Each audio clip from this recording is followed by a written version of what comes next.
am happy to be here with you tonight for the workshop of the Hopkins School Board. We will get started right away with our CAPP grant update. Welcome.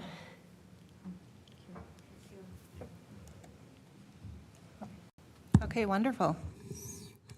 Well, I want to welcome our presenters and just provide just a quick backdrop here. So Hopkins was one of, I think, 8 recipients of the Perpich Center for the Arts Education sponsored CAP grant. CAP stands for Comprehensive Art Planning Program, and it's to district strategic planning process via workshops, professional development, leadership development, and resource materials, and just a lot of work around standards and engagement alignment. And I would like to just also share that in Hopkins, we value a well-rounded scholar.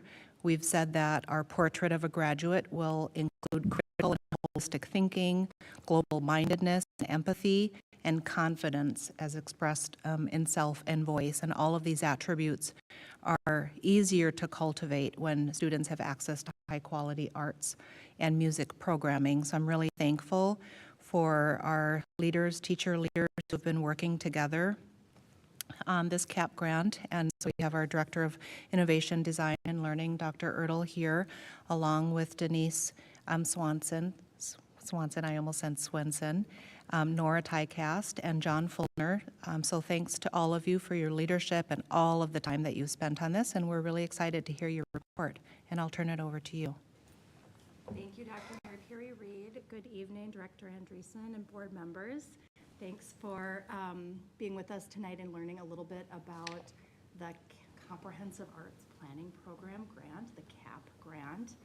I've been really lucky to work with a team of super passionate arts educators, and they're here tonight to just share some foundational information about the grant and where the departments are going with it.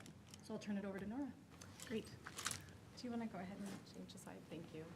Again, my name is Nora Tycast. I'm the Director of Bands at the high school. I'm also a Hopkins parent of 3 kids who are in the middle or going through or almost done at Hopkins High School, and have really enjoyed this process. We chose to go through the CAP grant as a response to engaging in the a state planning process in order to talk about alignment with art and music in the Hopkins School District.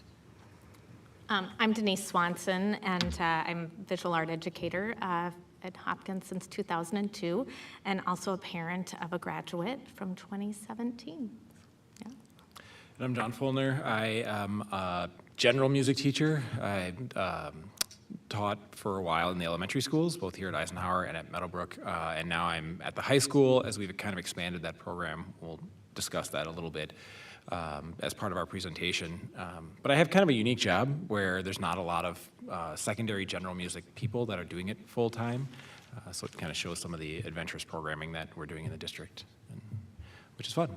I'm also a Hopkins parent. I have a daughter who's a junior at the high school and one that graduated in 21. Oh. I get to start with kind of the sales pitch of what the arts are doing for us right now, so that you can kind of see how we contribute to that well-rounded scholar. And you can read the slides in front of you, but I'd like to point out the enabling authentic expression as a key point of the arts and what we do, and really allowing an individual to come in and express and have their identity brought forth in the creative projects that they get to do in an academic setting. The arts really work in that emotional component of learning, where we allow people to create and reflect and review and present their individual voice in ways. When we say that we're talking about valuable ways of thinking, we're really looking at that emotional component.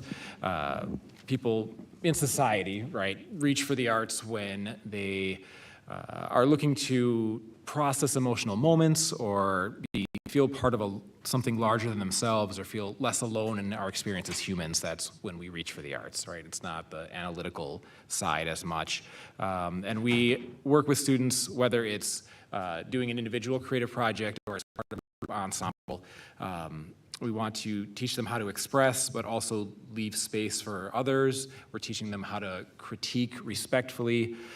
We are teaching them the difference between what they like versus what is good, and how to differentiate that, and seeing some of that qualitative learning that comes up.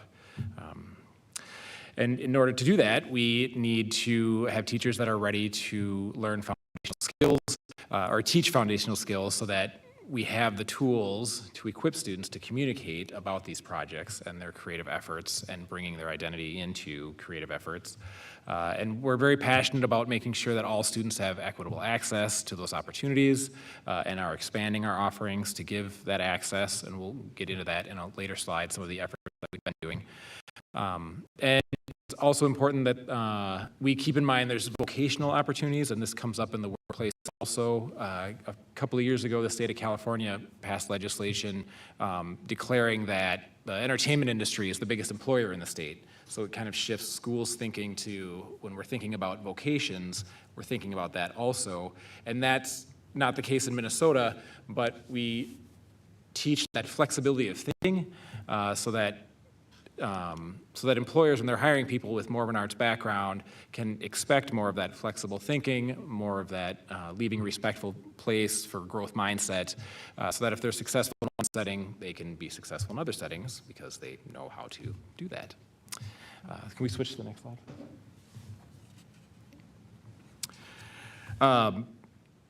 Our departments have been making efforts in this direction already, and so the CAP grant isn't a new place we're starting from. We've been reviewing data for several years. During distance learning, arts classes and music classes lost enrollment. In response to that, our teachers examined what we need to reverse that. We looked at data, enrollment data, not just by years and classes, but also separated things into cohorts so that we could follow students through their progression through school and see where they're engaging with the arts and see where they're electing not to, and bring those experiences in. As a result of that, if you're seeing the slide, we have the categories aligned with our Hopkins outcomes. So in our teaching and learning area, we've seen the introduction of new classes, especially at the high school and secondary levels, to create entry points, because whether or not it's accurate, there's a perception among students, especially in music, that if they didn't start the clarinet in 5th grade, then when they get to high school, they can't be musicians. So in a way to address that, we've created more entry-level opportunities. In addition to the existing guitar 1 and 2 classes, we've added piano 1 and 2. We've added a beginning strings class.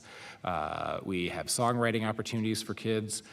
There's a DJ techniques class that started this year, and that has been kind of exciting to see how students are bringing in background knowledge as we talk about song, maybe not creating individual pieces of music, but creating set lists and how they can use what they know to affect the mood of a room and relate to different audiences, as well as learning the musical skills of tempo and key to merge things.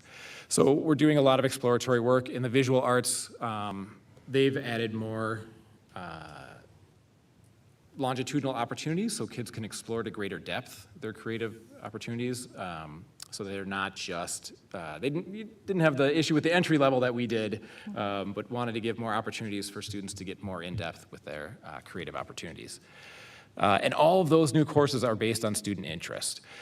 We are collecting surveys to see what students feel they would like to see in the schools, what they're experiencing, and looking at where, and also, like the DJ class came from a student organization that was started but didn't really get off the ground because COVID hit. And we were able to take some of those efforts and develop that then into a 4-credit course instead of a club. So we're taking student feedback as much as we can. We did also piloted some new teaching models. We tried a collaborative teaching model in the middle school as another way to engage new learners and hit that equity lens of people who may not have access if they're trying to catch up gap years, wouldn't have access to private lessons. We had teachers Like, for example, there is a middle school choir teacher that would push in, or a middle school band teacher that would push into the choir room and work with uncomfortable singers, in some cases just modeling proper singing, and in some cases working with smaller groups to do that teaching. So instead of having to hire an additional choir teacher, you could just have someone with a music background going in. And we did surveys to see how students felt seen in that room with the extra teaching. And we were able to show a benefit from the collaborative teaching model, and I think it's still being engaged this year, but it looks slightly different. And now we're working on aligning our programs a little better. We'll talk about that more on a different slide. In the elementary level, we've been trying to capitalize with more intention on the social emotional learning that's already inherent in the arts, having teachers become just more intentional about getting that aspect in at the elementary level. We've done that with visual arts projects and with drum circle curriculum that we piloted. Like I've mentioned, the survey data. Let's see if there's anything else I wanted to align. Oh, we also created a large document a couple years ago to align our music outcomes with the outcomes of Vision 2031, and then work with our teams to see what barriers we have to meeting those just within our department, so we could kind of compartmentalize and take on that work ourselves. So a lot of these solutions and new classes and curriculum shifts have been as a result of addressing those barriers that we identified as an entire team of teachers, K-12. So that's that. Next slide, please. So all of this work has been done by teachers at different sites, working in different mediums, working in different environments, and we are looking for a way to come together and align us under a common umbrella so that we can grow as a district, K-12, in an aligned effort. And that has taken shape under the 2018 Minnesota State Art Standards, which give us a broad directives, sort of a map to creating student opportunities. And as you can see on the slides, the standards, it's a bit of a misnomer when we say 2018, it sounds like they're 5 years old, but there were legislative delays, so they weren't improved until 2022. So they are new to us, so we're still learning them. But the standards require that we are giving students, K-12, in all areas of the arts, however they engage, opportunities to create, to generate work and evaluate their own work, reflect upon it, opportunities to perform or present that work, and how that interpretation works. Opportunities to respond to other work so that they can leave space for other perspectives and see how maybe as audience our biography interacts with an artist's biography and how that communication works and how we can interpret and how our bias steers us towards how we interpret art. And then opportunities to connect the fine arts to their cultural and social context. So again, leaving space for that worldview and giving students opportunity to learn through that other ways of expressing. And yeah, I think that probably wraps it up pretty well. Yeah. So why the CAP grant and why the state standards? And I think this is really powerful work. As John said, that the reason that the standards right now are just coming into play is because they were delayed. And part of the reason they were delayed is because the language is forward. It's anti-racist in nature, and it is called out in a number of different ways throughout the standards, as well as just in the initial legislative document about how powerful these art standards are. They're fantastic. They really give teachers a lot of voice and choice about how to deliver some of that SEL work in the classroom.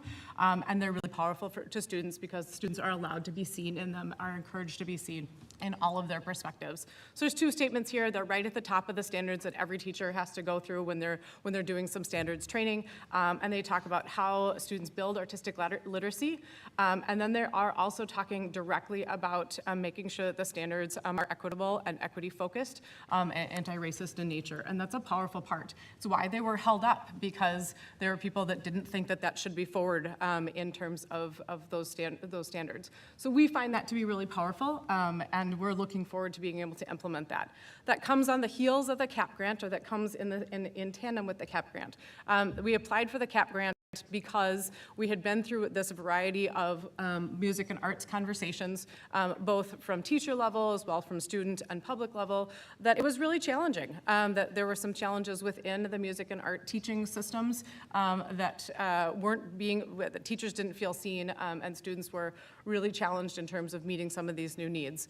And so the CAP grant gives us a different process. We followed the district process for a couple ways and for a couple years in a couple different ways, collected some data, and asked for some administrative support. And for whatever reason, it wasn't particularly well heard or able to kind of move us down the road that we were hoping for. So CAP grant gives us a state-driven process, a process that's laid out by the CAP, by Perpich, and says, here's the data collection we'd like you to have, here's the visioning process that you'd like to have, and here's how we'd like you to go back to your community, to your school board, so that you have a different venue, a different vehicle. And districts do this differently, or their outcomes are different, but it gives you a nice ordered process about this is another road to go down to, so that your district vision and your music and arts teachers are aligned. That's a powerful piece, and we're using the standards as a way to align that vision, K-12 in terms of some teacher work, as well as inform the district about how we can meet some student needs. Yep. Next slide. Yeah. And just to piggyback on that a little bit, the CAP grant has been around since 1983, and there have been over 230 districts that have embraced in this. And I was just doing a little research today because I thought you might ask, what are some other initiatives that have come out of this? And because we're with 8 groups, and they all have different goals and outcomes.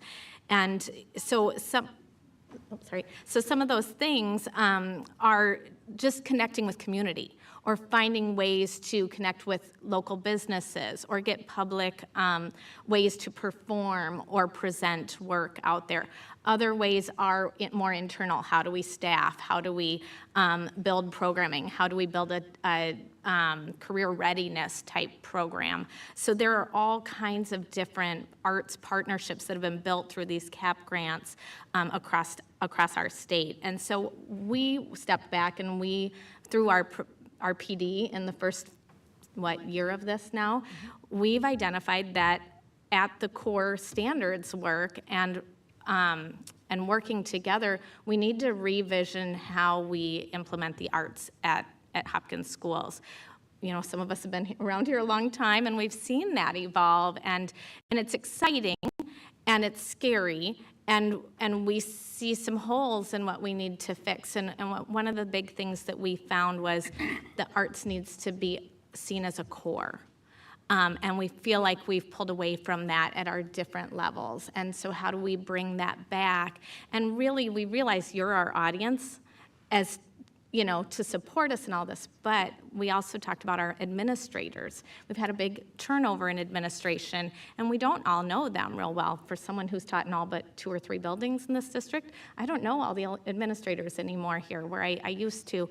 And so to have a connection with them, and all of us to build some foundational relationships to help them understand the importance of what we deliver to our students is pretty important to us. So that's where we landed back in December, was talking about the arts being at the core, or another core in our students' experiences here. So Nora talked about this a little bit. So we talked about ways that we use the processes within the district over the last few years to do collaborative staffing at the middle level, to try a variety of things. And I felt like, and we felt like, we just wanted to have the CAP grant support us in another way. So where we've landed, and as I mentioned, the administrators, is we've been working on aligning standards, but now we really want face time in front of our administrators to say, how do we create some staffing and some staffing retention that will help create a common experience? And for example, again, I mentioned I've traveled to the majority of the buildings in this district and mentored in quite a few amazing art staff that some are still here and some aren't anymore. But I've had different experiences in each building. Now, each elementary building has a different model. Some buildings have kindergarten, some do not. Some have 4th and 5th grade for only 28 days or 14 days through the entire year. That's on the visual arts end. Others will have it for an hour a week. And so how do we create that common experience and let our principals know, hey, it's really important that we don't have staff that have to travel year to year and move building to building. How do we build that at the core of our students' education and then allow those staff to have relationships with their colleagues and their administrators to have a more vibrant and well-rounded experience? And so that's kind of what we're looking for in this, and we can go to the next slide. Because I mentioned those processes. And so as we continue our standards work, which I have to tell you yesterday in the visual arts, my colleague Jen Silas, who's been representing us at the state level since 2018, has done a fantastic job, and she led a fabulous experience with our K-12 arts staff on, working on the standards work. We're well on the path, but really looking at where our gaps are, what do we need? We identified 4 areas of professional development as well, where we can really improve and get better and things we feel like we need. But a big conversation, again, surrounded around what is happening at each building that's different and how do we get there, right? How do we all provide a common experience that's robust? So that, and Rhoda's been wonderful with us saying, yes, let's get you in front of the principals. Let's have a conversation about how we can maybe more uniformly staff our arts staff to give students that experience. What else do you have? Yeah. So there are 3 ways that I think these next 3 slides talks about how we are wanting to align with Vision 2031. So in this first one, we are working already in between CAP and IDL to align fine arts. Music is in one place and art is another place. It's addressing them. The 2018 standards ask us to actually work across strand areas, that students that are in 7th grade visual art and students that are in 7th grade band are actually receiving similar conversations. There could be some common assessment alignment. There could be common vocabulary. There could be ways that we are working together so that all 46 teachers are delivering within the standards a really powerful experience for students, and that students are then seeing how their 7th grade experience transfers across multiple strand areas. That's a powerful part, and teachers are really interested in doing that. They're coming to the table with ideas. They're coming to the table interested in professional development and willing to work. Yesterday was also a powerful day in music. We're in a different space. We have a lot of new staff and a lot of staff that are not as familiar with the standards for a variety of reasons. So the work is a little bit different and more fundamental, but all of the conversations yesterday were exciting and interested in doing this work. So we are coming to the table also saying this CAP grant is powerful for us as teacher leaders and as teachers wanting to do this work and serve students better in Hopkins. Hopkins art and music teachers are meeting often in PLC. This has been a powerful part of the CAP grant. We were able to meet for the first time in many, many years at the beginning of this year.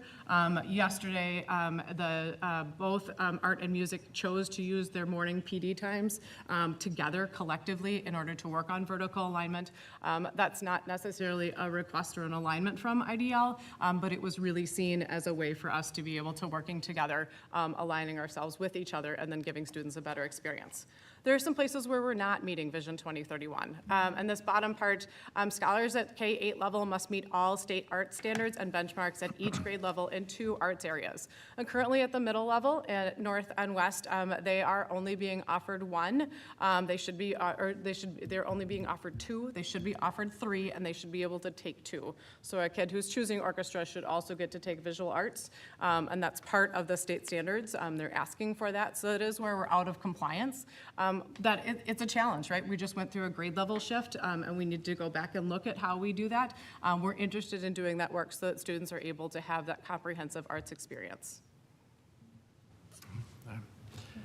You're pointing to me or? Yeah, both. Okay, awesome. All right. Again, while we're aligning with Vision 2031, we are trying our best to include student voice, and we are doing a lot of surveys. And so this fall,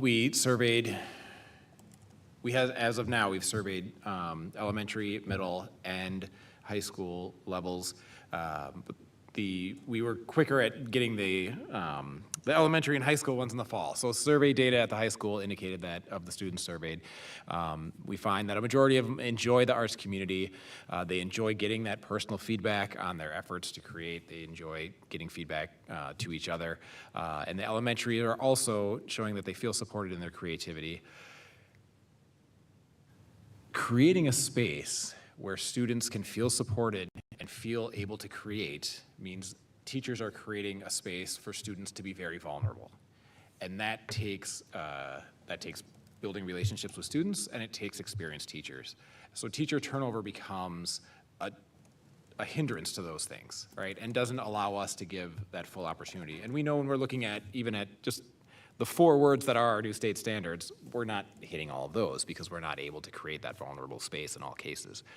And if we look at, I think in our industry right now, we're seeing more turnover, and I know it's a problem in our district of making sure that things are hired. If we're looking at the arts, we haven't compared them, I think, across all our departments, but as teachers, we're a little alarmed at the numbers. I know that our elementary instrumental has been good, but if we look at even our middle school across the board, if we look over 5 years, I think we're at 100% turnover. I think our elementary general, if we look at a 5-year rate, we're at around 80 to 90%. Our high school team, I think 5 years ago, only Allie was there at the high school. Yep. So of the 4 of us, that's 75% turnover if you're looking at 5 years.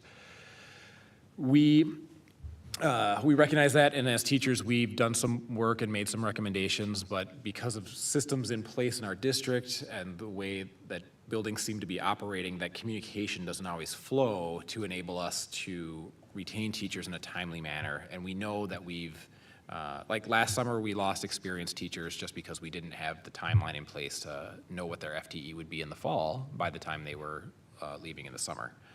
And so communication kind of fell apart. And actually, we had a teacher music, and that's not a new problem.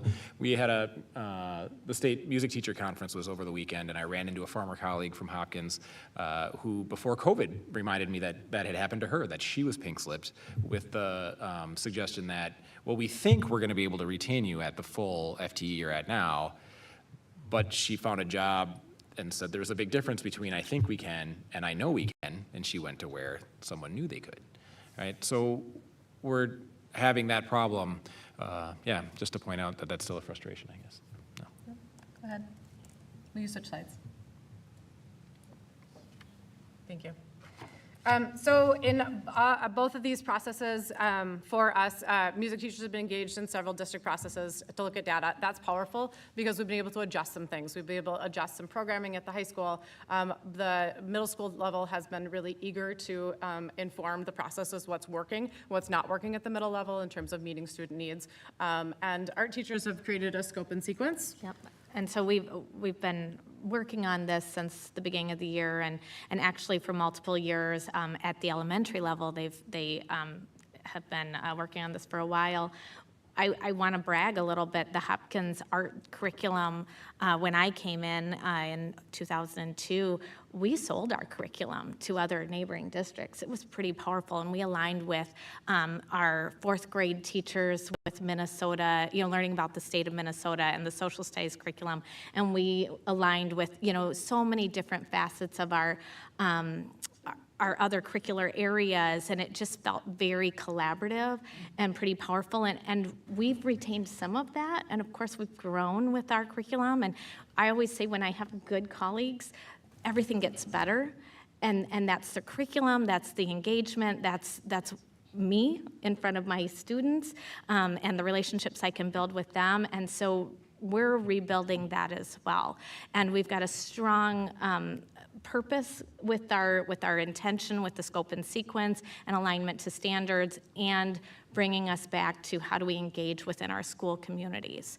And so that's pretty powerful right now, and we're excited about this path, but we know we've got a ways to go. And especially, like you mentioned, the middle level turnover has been big. The challenges have been, immense, especially at that level. So. And actually, to piggyback on that a little bit, again, at this conference this weekend I was at, coincidentally, I wound up talking to curriculum people from St. Louis Park Schools and St. Paul Public Schools who asked for contact information when I was talking about the work we were doing.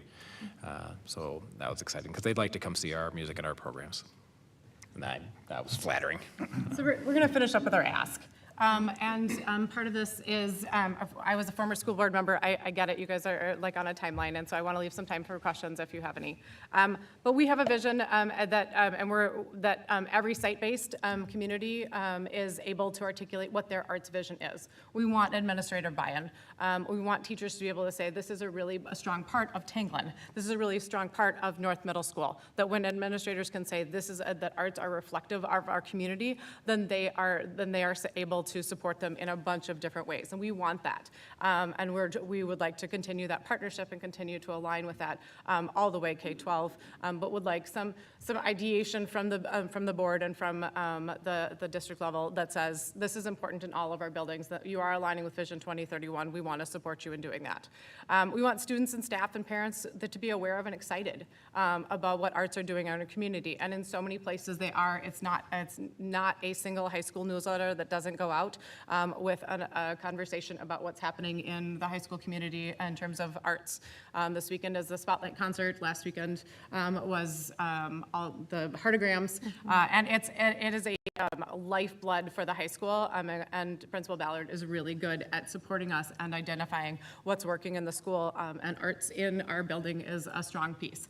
We would love for every principal to be able to articulate and support it in that way. That's a powerful part for teachers who feel valued, that want to be a part of that community. We are coming in terms of innovation with teachers who want to be vertically aligned. We don't want to be silos. We don't think that's good for kids. We don't think that's good for resources. We don't think that's good for the district. And through the work that we have done, we have been able to start demonstrating that all 44 art and music teachers are dedicated to this work. That vertical alignment is what we want to be doing. We're already identifying what are PD areas, where we need to write common assessments, where we need to reach out to underserved student communities so that they are seeing themselves in their arts experience. And we are dedicated to that part. So here's what we're asking, and to start this conversation. We're asking for support requests to district and building administrators for targeted PD. We are going to ask for some more more PD. And part of that is already going to be given to us through the CAP grant. There's money aligned with that that comes to us from filling out that process. We're excited about that. We're able to target that to it. So that's a good piece. But some of that is about days, and Dr. Ertl has been really supportive in making sure that K-12 arts teachers are able to have some of that time together, so that vertical alignment can already start to happen. But if that gets articulated this way, we're hoping that you will be supportive of that. We'd like to develop a staffing model that focuses on staff retention and creates a consistent experience for scholars. We want them to be in those spaces and have relationships with teachers that want to be there and want to be there for the long haul. Good arts teachers are out there. They're all over the place, and we want to keep the ones that we have and engage with their students. It is not uncommon that a general music teacher will stay in one building and retire in one building, because that's his community. They're empowered by it, and they want to be there. That isn't the case right now. That's not what's happening on K-12, and we would like to have some more ways of having teachers feel like the Hopkins is their home. The last piece, we'd like to encourage principals and district admin to communicate across sites to enable FTE alignment. We tried to do some of that last year. It was really challenging. We'd love to have it just a more articulated process from the district, so that the vertical alignment that we're seeking in terms of serving students and serving buildings is able to align with what the district vision is for what arts means to in our community. So when you're looking at this slide, what you're seeing at the top is kind of our vision, what we're hoping to do. The innovation is the ideas that we've come up with to try and get us there. And the commitment is what we're asking from admin and governance. And some of that might mean changing some ways that we think of things, where maybe for the arts, we're staffing more by program than by enrollment. But those conversations are yet to carry out. But we wanted to get this ahead, present to let you know how we're doing and what we're asking for, what's coming. So I'd like to leave it open for questions or comments. Silent applause, yes, silent applause. So thank you all for being here. I'm really excited that this grant has been brought into Hopkins. I think it's going to really help. I think you did a great job of showing how it's really going to help our wonderful arts programs that I know I, as a parent, value greatly. My children have enjoyed them and felt like they could be very successful and a part of a community. So I'd like to now open it up. Are there any other questions from my board colleagues? Chair Andreessen, so Mr. Fulner, when you were talking about how our teachers are really building environments where students can be vulnerable and building capacity for that, that really struck me. 2 weeks ago, we had a presentation on restorative practices and how those are being implemented across the district. And there's such a clear connection for me there. If students are learning how to express their emotions in really healthy and creative ways, that supports all of this other work that we're doing around SEL, restorative practices, and all that. So I also see a clear alignment between the arts and mental health for students. I know a lot of students who come to school because of the arts opportunities, and that's what gets them up in the morning, it's what gets them into our buildings, and it's their center of connection and meaning in the school day. So just want to really lift up the work that you're all doing. And then from a governance perspective, I'm curious, and this is probably a question for Dr. Mary Perry-Reed, how are we thinking about the staffing proposals that have been made here, just in terms of staffing priority and retention and longevity, with our predictable staffing model, which we've been using over the past 3 years to kind of anticipate staffing and align that with resources? How might we use that to guide this conversation, or what sort of conversations around that are happening already? Well, it's a really good question, and we're not yet into that stage of putting together the predictable staffing model for this next school year. But I think, as our presenters alluded to, there has been a disconnect between the staffing and the programming that our arts and music teachers believe need to be in place in terms of standards, alignment, and what students need and deserve, and then what principals believe there is time for during the school day with how specialists and classroom teachers' schedules are organized, and I think also between what resources are available. Right? So that just requires a lot of conversation, and we just have to get better at building the time and the mechanisms to have the conversation and then be on the same page. Teacher specialists and classroom teachers at the elementary level, and then arts and music teachers at secondary, and principals, and those of us involved in the sort of system level staffing process. So it's something that I've said we have to get better at, and I really hope we can. I don't want to let perfect get in the way of good, but we can do a better job than sort of what has happened in the past. So there isn't a precise answer, but the process requires multiple perspectives to be at the same table so that we can get closer to what everyone thinks is a good solution and a better alignment between the resources that are needed and the resources that we have. Thank you. Yeah, I'm kind of grappling with this idea of retention, because if we have staff, art staff, who are in these sites and people know them, and there's like a culture that's built, right? And as an educator, like, I know what it feels like to participate in that and build relationships with students and families. And so then it's like, okay, so then that feels integral to keeping kids involved in the arts. And then, yeah, when we're always looking at a shortage of resources, that creates a real tension. For sure.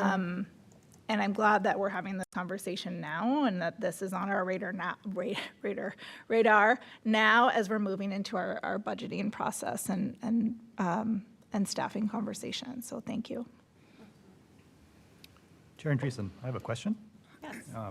So you mentioned almost, or basically 100% non-retention, and that, is unsustainable for any organization. Do you have a sense, do you do exit interviews? Do you ask like why? You know, and I think you mentioned certainty over staffing, but is that like everybody? Is that 90%? Is that, you know, what are the pain points that we need to deal with? As peers, we certainly don't go through an exit interview or do that with our colleagues. I know that we all have anecdotal, conversations with all of our peers.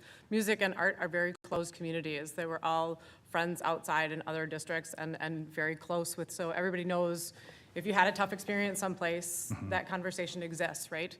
And that's shared information across the music and the art teacher worlds in the metro area.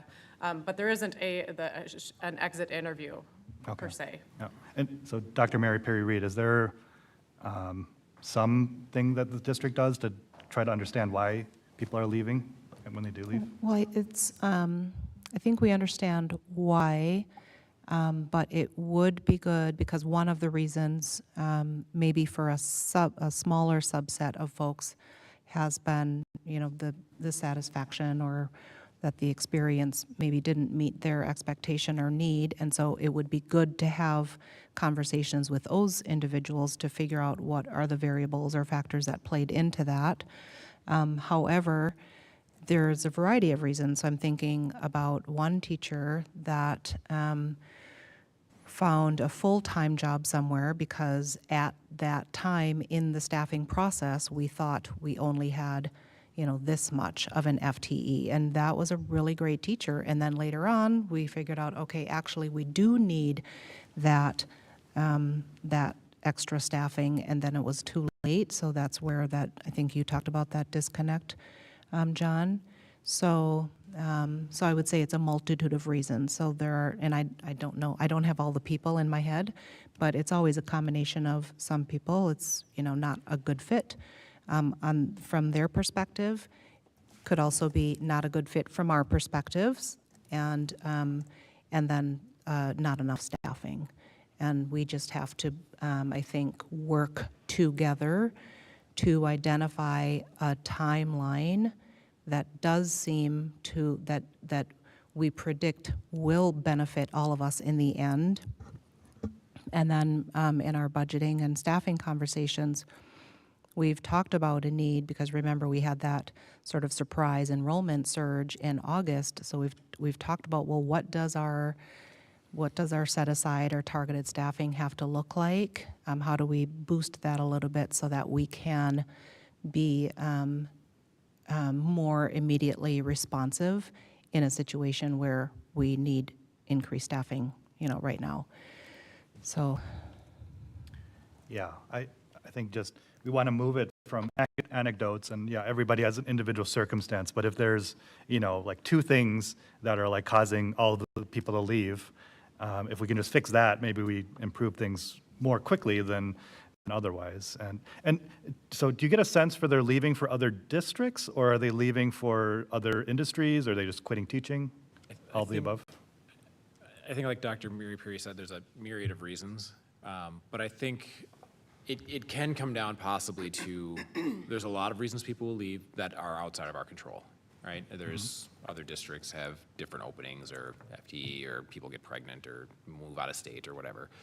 But there's a few things that I think we can control, or at least get better at, and those are things that we can target, whether or not it's, you know, exactly aligned with the mode of the reasons people are leaving.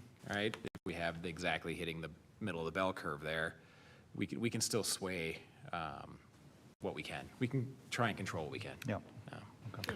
And I think it's important too to note that this is, to your point, there are things that are way outside of our control, and I think this is the time of year where that frustration starts building. I think for everyone involved in public education, is we just don't know what kind of money we're going to have, right? That's up to the legislature, and I think we always, at least I do as a board member, start dreading the meetings where those lists become part of our public record. And so I think that I would be very interested in hearing about the ways in which administration and the arts staff that we have feel that what you're experiencing in Hopkins right now deviates from that, which is kind of a global situation that education has to deal with every year. How is your experience different from that? You know, my mom was a teacher, and when she was in a new district, she was always the first one to get her pink slip, knowing she would probably be rehired during the summer. So how is your experience here in Hopkins with the arts staffing different than that? I'd be really interested to hear that. I will tell you my experience in the 20-plus years I've been around. I wouldn't. We are based on enrollment and how complete our enrollment is based on student interest. So some years I would know that I was going to teach 4 sections at the high school and then spend the rest of my time at the junior high, which then would fluctuate what my colleagues at the junior high would have. Some years, because we were changing our model, which is Hopkins, and it's innovative and it's what we do, but I would have 3 buildings to teach at, and I'd have to have a para come and support, you know, the closure of a class at North so I could get to the high school, which then I would go to West in the afternoon, or whatever that might look like. So that became draining and exhausting, and at times I wondered, is that what I want to do forever, is wonder. Our proposal potential solution, as Rhoda mentioned, was that targeted staffing dollars. We're talking about small departments, and it would cost a small amount in the grand scheme of things to have some consistency. And some years it would be, hey, we're not going to run 5 sections of, you know, graphic design. We're going to run 4, and they're going to be bigger classes, right? And other years it would be more, and they'd be smaller classes, and we'd have some consistency in staffing. We don't know what those numbers are. We're just asking right now, what can we dig a little deeper into what the cost of that might be to keep, for example, and again, not real numbers, 2 full-time art teachers at North Junior High and a band and a music, or North Middle School. I was there forever, so it's a hardship. You know, a band and an orchestra and a choir teacher that, you know, at that middle school level, and knowing that it might be smaller, it might be bigger, and that we're teachers and we're there to support the bigger community as well. So if our class load isn't as large, there's other ways to support, but asking for constant movement, or I remember being pink slipped after 10 years in Hopkins and having a really hard weekend, you know, and not knowing what that would look like, because that I felt really that Hopkins was the best district when I arrived here and got hired. It was a big deal, and to be pink slipped and having given it, you know, as much as I had was harmful, and it took me some recovery time to, you know, to buy back in. And I'll tell you again, like just about 4 or 5 years ago, I was told on paper it worked that I would teach at the high school, and then I'd go over to Alice Smith and teach 1 block. And I gave several proposals back and said, this isn't good for anybody. I hadn't taught elementary in, you know, 15, 20 years. But, you know, 2, it just was going to create a stress on everyone. And so I looked for another job.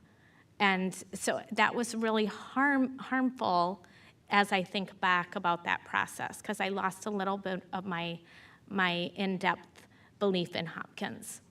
And yet I'm still here, and I'll be here till retirement. That's true, as long as they have me, as long as you'll have me. But I do believe we have a strong arts program. I think there's ways we can show value in the arts, and we can create a better teacher experience, which then impacts everyone.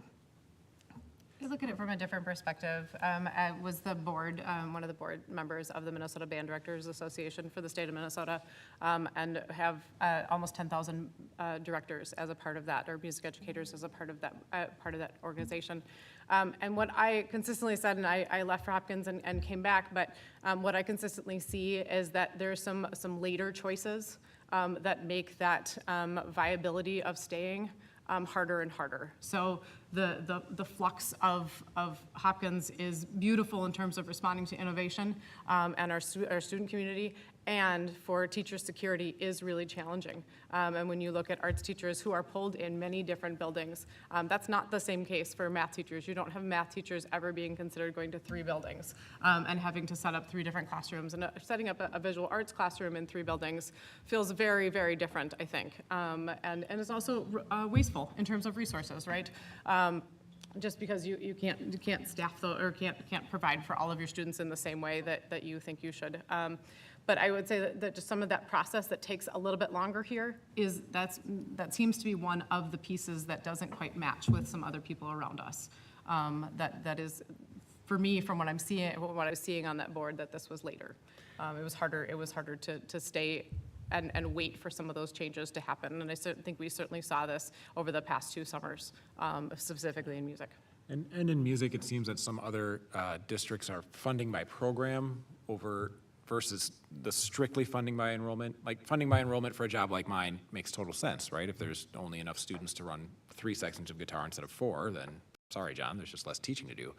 But we've seen Allie Swigham's orchestra program, and this was demonstrated in a few years before COVID. Things are growing again, but as her program would shrink a little bit, her FTE would drop. So if she's in a room with 40 orchestra musicians, she's at a certain FTE. If she's at a room with 30 orchestra musicians, she's at lesser FTE, but it's the same job. It's the same amount of contact hours with students, it's the same repertoire selection, but the formula being enrollment-based meant it was less FTE for her. So No, go ahead. I'm kind of curious, if I'm interpreting the proposal, you guys are looking for 1 or 2 additional PD days? 1? Yeah, I think we'll drive that through the end of this year and do some do some work with our entire team about what that looks like for next fall in terms of what, like, very music and art specific PD, but it is a very minimal amount, but we want to be able to vertically align with each other and teach across strand areas. And then another question, do you guys have an estimate of how much FTE per site? And I'm speaking primarily because I think if I'm, again, interpreting the data that you supplied, it appears that the middle school and the high school is probably more in need versus the elementary sites. Am I interpreting that correctly? Can we get that information to you? I went through this with the art staff yesterday, and it varies, again, by student experience. So, and some of our buildings aren't offering K-5, they're offering 1-5, or they're offering K-3 and 4-5 looks different. So a couple buildings, for example, have 2.0, 2 full-time art teachers, and yet our largest building at elementary has 1.2, based on different models. Middle looks very different. Both of our middle schools are operating different systems. So there's only 3 art classes, or maybe it's 4 that run for the entire West Middle School. And then at North, it's different yet because they're skinny, so they're only getting 34 minutes, and the classes are very large. So even though there's more classes and more than 1.0 art teachers, it just looks very different. So again, we're looking at that student experience and wanting to make sure we're providing staffing that can create some consistency with the student experience. And I don't want to speak for you, but I mean, you've said this many times, Crystal, the music department, and I'm a little envious of this, we're smart enough to go to Crystal and say, we need to be innovative with our program.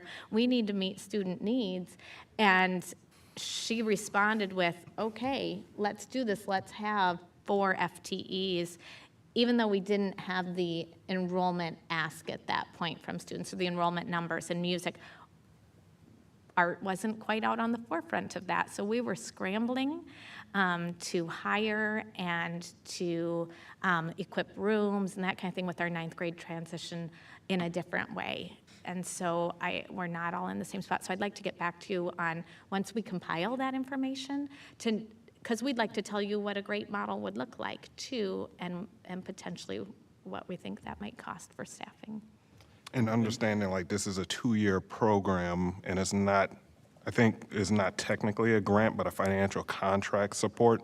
Mm-hmm. Right. That will probably directionally say Because ultimately what it comes down to is money. Because I know, what is it, $2,500 for 2023 to 2024 and then 2024. So I'm assuming we're in the midst of year one? Yeah. Okay.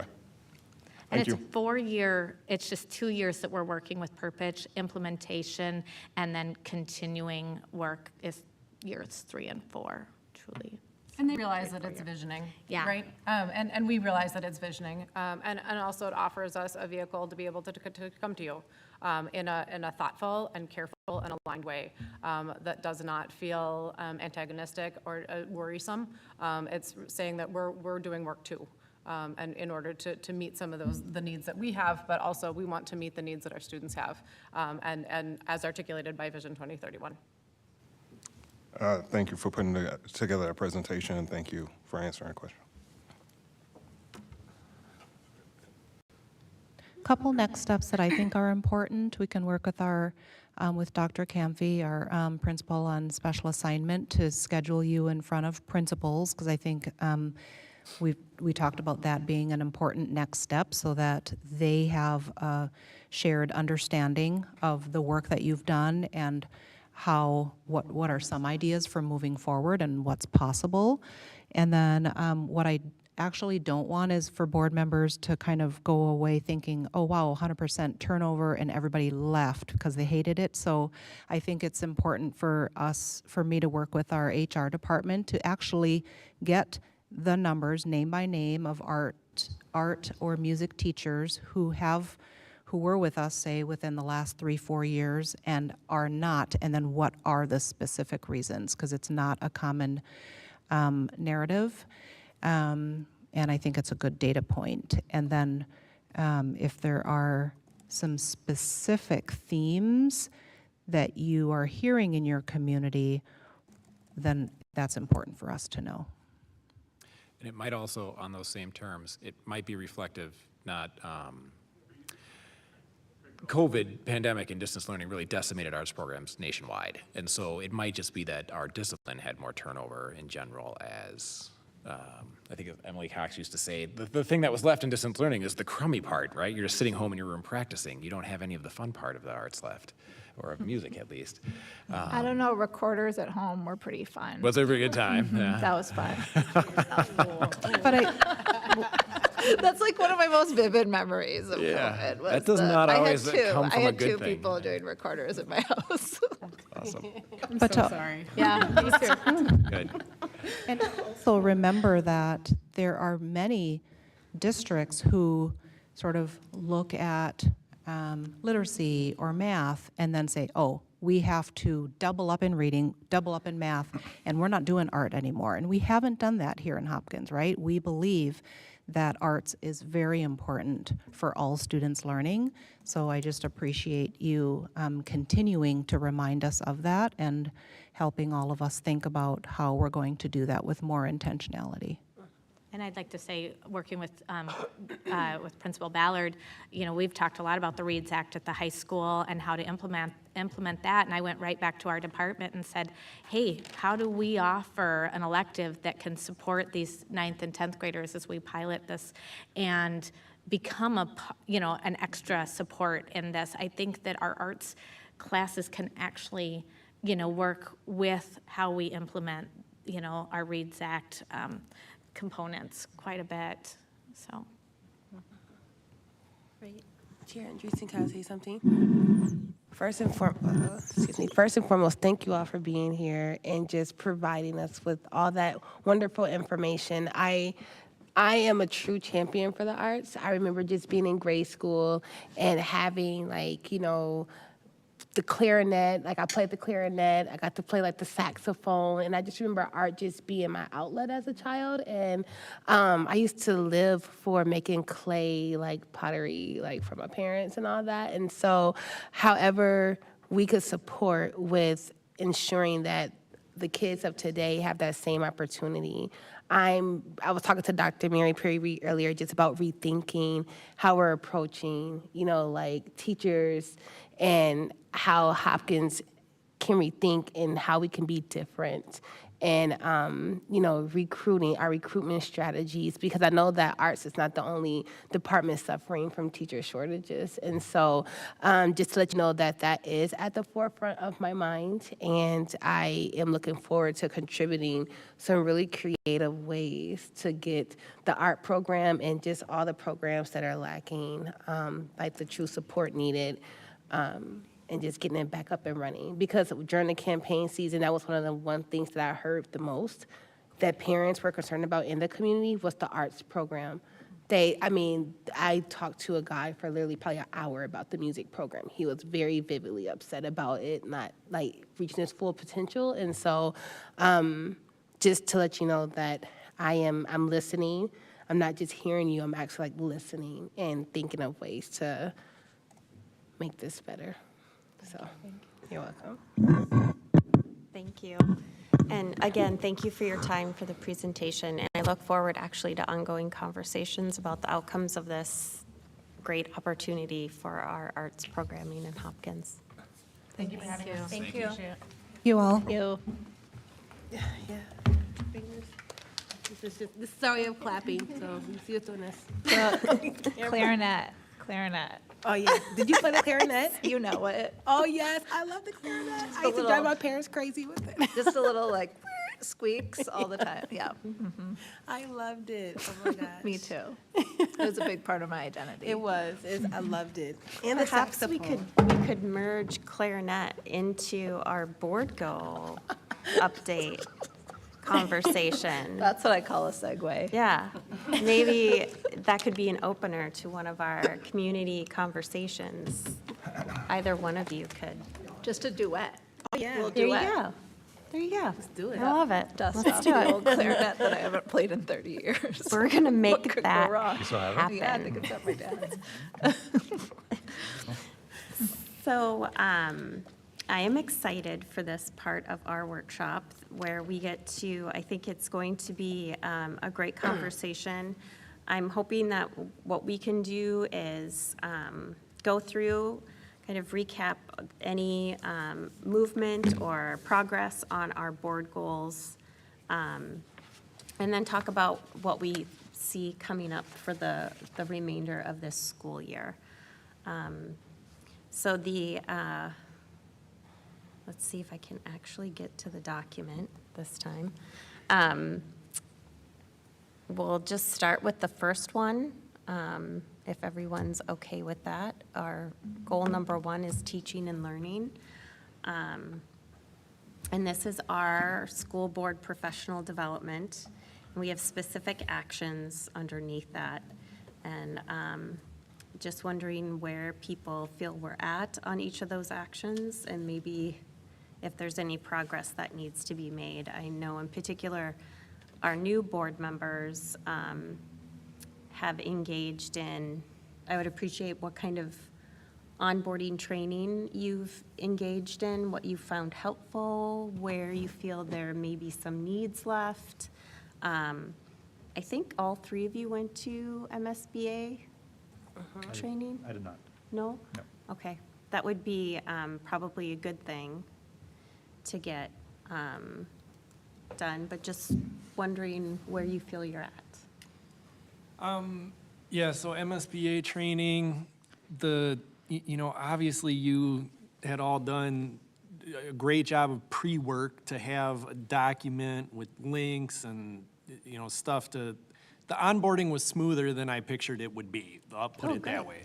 And then, probably what's been the most helpful is how you establish the mentor program.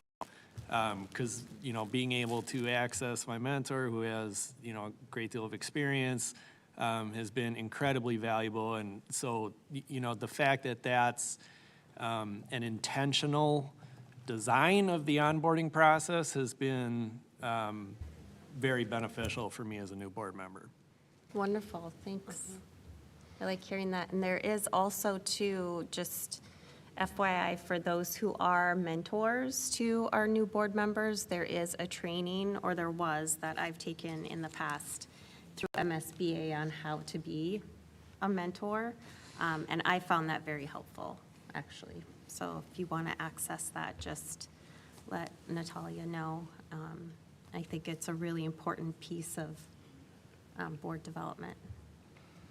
Terry, can I ask a question? Yeah. So at the MBSA, at the conference, I learned about a number of different things. And one of the things that I learned about was that we get points for going to some of the workshops or some of like the discussions. And I know that there's like board members who have like won awards for getting like 1,000 points in this. And so my question is, do you all keep score of like how many workshops and things that we're going to and then like report it to you and then you report it to MBSA, or do like we just do it all through MBSA?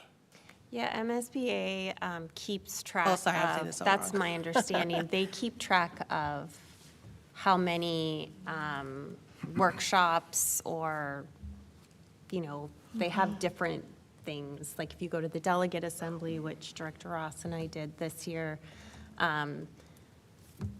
yeah, they keep track of it. And then you'll be somewhere and you'll get an award and wonder why. That's been my experience anyway. Oh, okay. And then my second question is, how much, or is there a, do we have an allocated budget for our professional development? Yeah, that's a good question. We do have money set aside in our budget for professional development for the school board. So how much is it? That I don't know. Yeah, we can get back to you though with, Okay. but we set that aside every year when we do budget. Oh, jeez.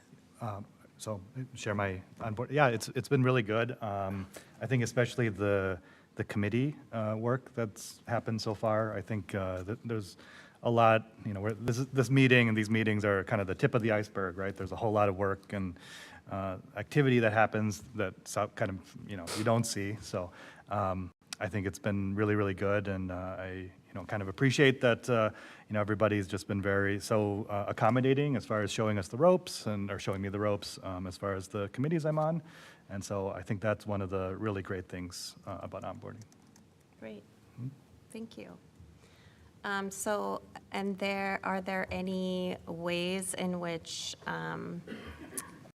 we feel that we have met the key actions that we identified at our last goal setting?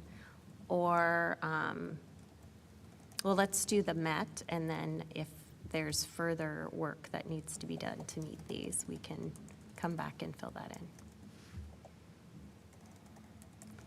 So if we feel like we've increased our understanding of how restorative practices and personalized learning are being implemented and evaluated in the district?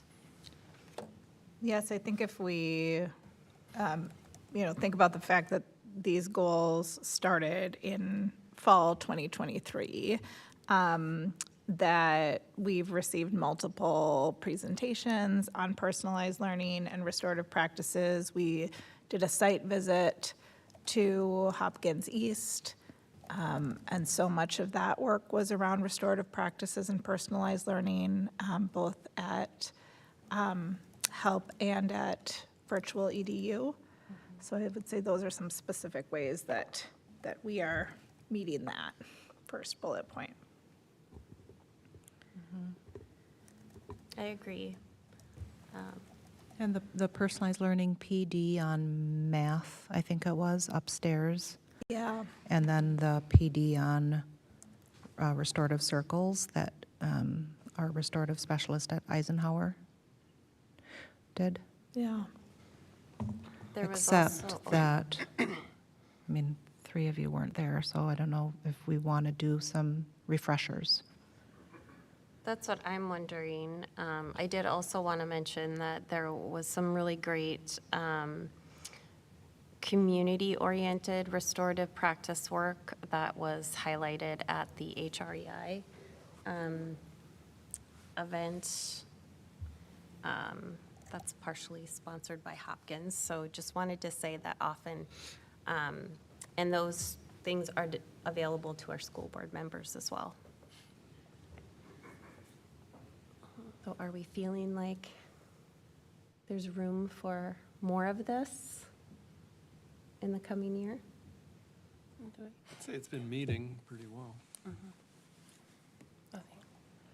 Are there opportunities for, I know that we can't like outside of here, like really meet as like a quorum, like at a coffee shop or anything, but is there opportunities for team building at all? Like just doing something team building? I know we probably all can't go skydiving together, but Actually, Not getting on the plane. we that's have an skydiving at offer. Minnetonka, right next to Ridgedale. We have an offer to play pickleball. Pickleball. Oh, Yes, as school board members. fun. So if we can find a time and everyone's in agreement that that would be fun, Kenneth is willing to host a pickleball school board Is that at the educators team even? building. Because we just got invited, well, I got invited, well, I don't know if everyone received the email, but for the the educators of color, they're also doing pickleball? Is Oh, it that same day? I don't know. Okay, because Kenneth is also doing that one too, I think. Yeah, so- he offered for the school board, so I thought I'd pass that along if people Oh. are interested. I love that we would be required to post that as a workshop. That's Yeah, just right? the best, yes. Okay, good. Come watch us We're doing play it. pickleball. Live stream that? Okay. I'm not sure where to put that, but I'll find a spot. Okay. Pickleball. So, oh, this one, so we're feeling like we could maybe do one more. Do we feel like we could do one more board member workshop / training on restorative practices and personalized learning?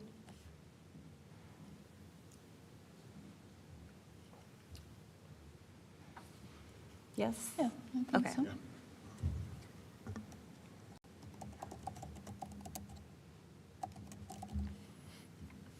And we can follow up on what that might look like.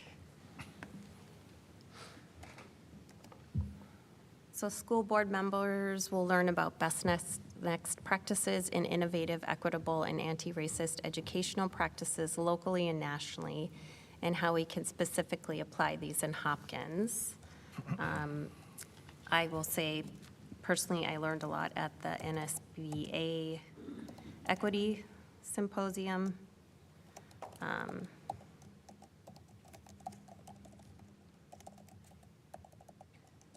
And brought back a lot of interesting ways to apply that in Hopkins. I've been working with a national cohort of school board members through local progress, and would be happy to share out more resources with the board. I think probably the best way to do that would be to send them electronically to you, Chair Andreessen, and Dr. Mary Puri-Reed, and then have you pass those along. A lot of great work being done through that cohort and nationally through local progress, which is a partner organization to school board partners. Is it? Yay, okay.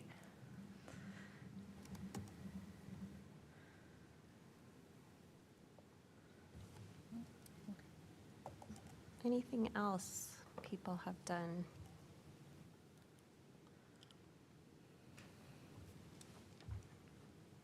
I know that one year we did include a PD opportunity for board members to do in their free time, which we have an abundance of, I'm sure, but to read specifically around equity issues.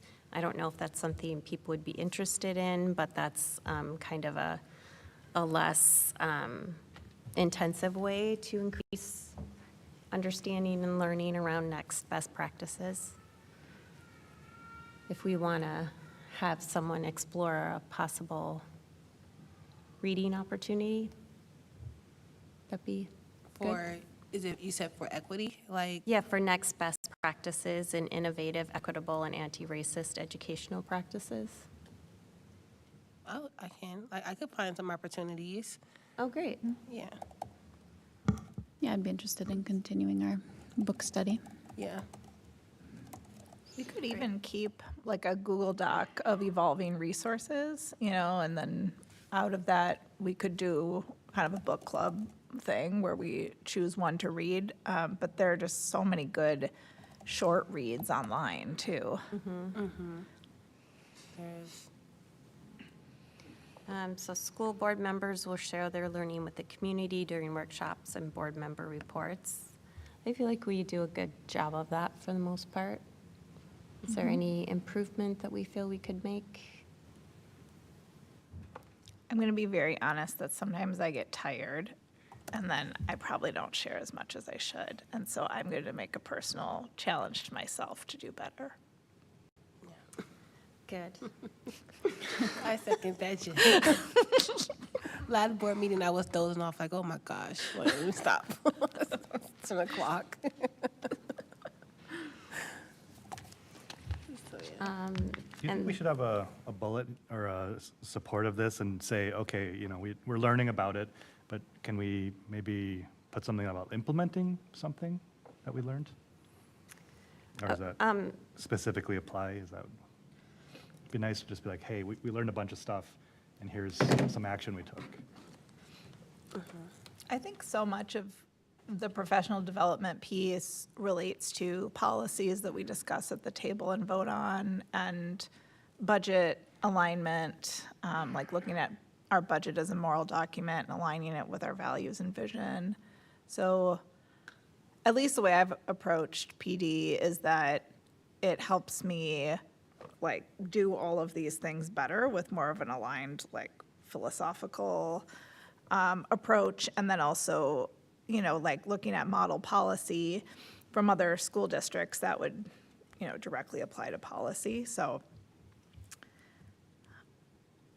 Well, I feel like I feel like the implementation is implied, but we could say, like, we could be explicit about that.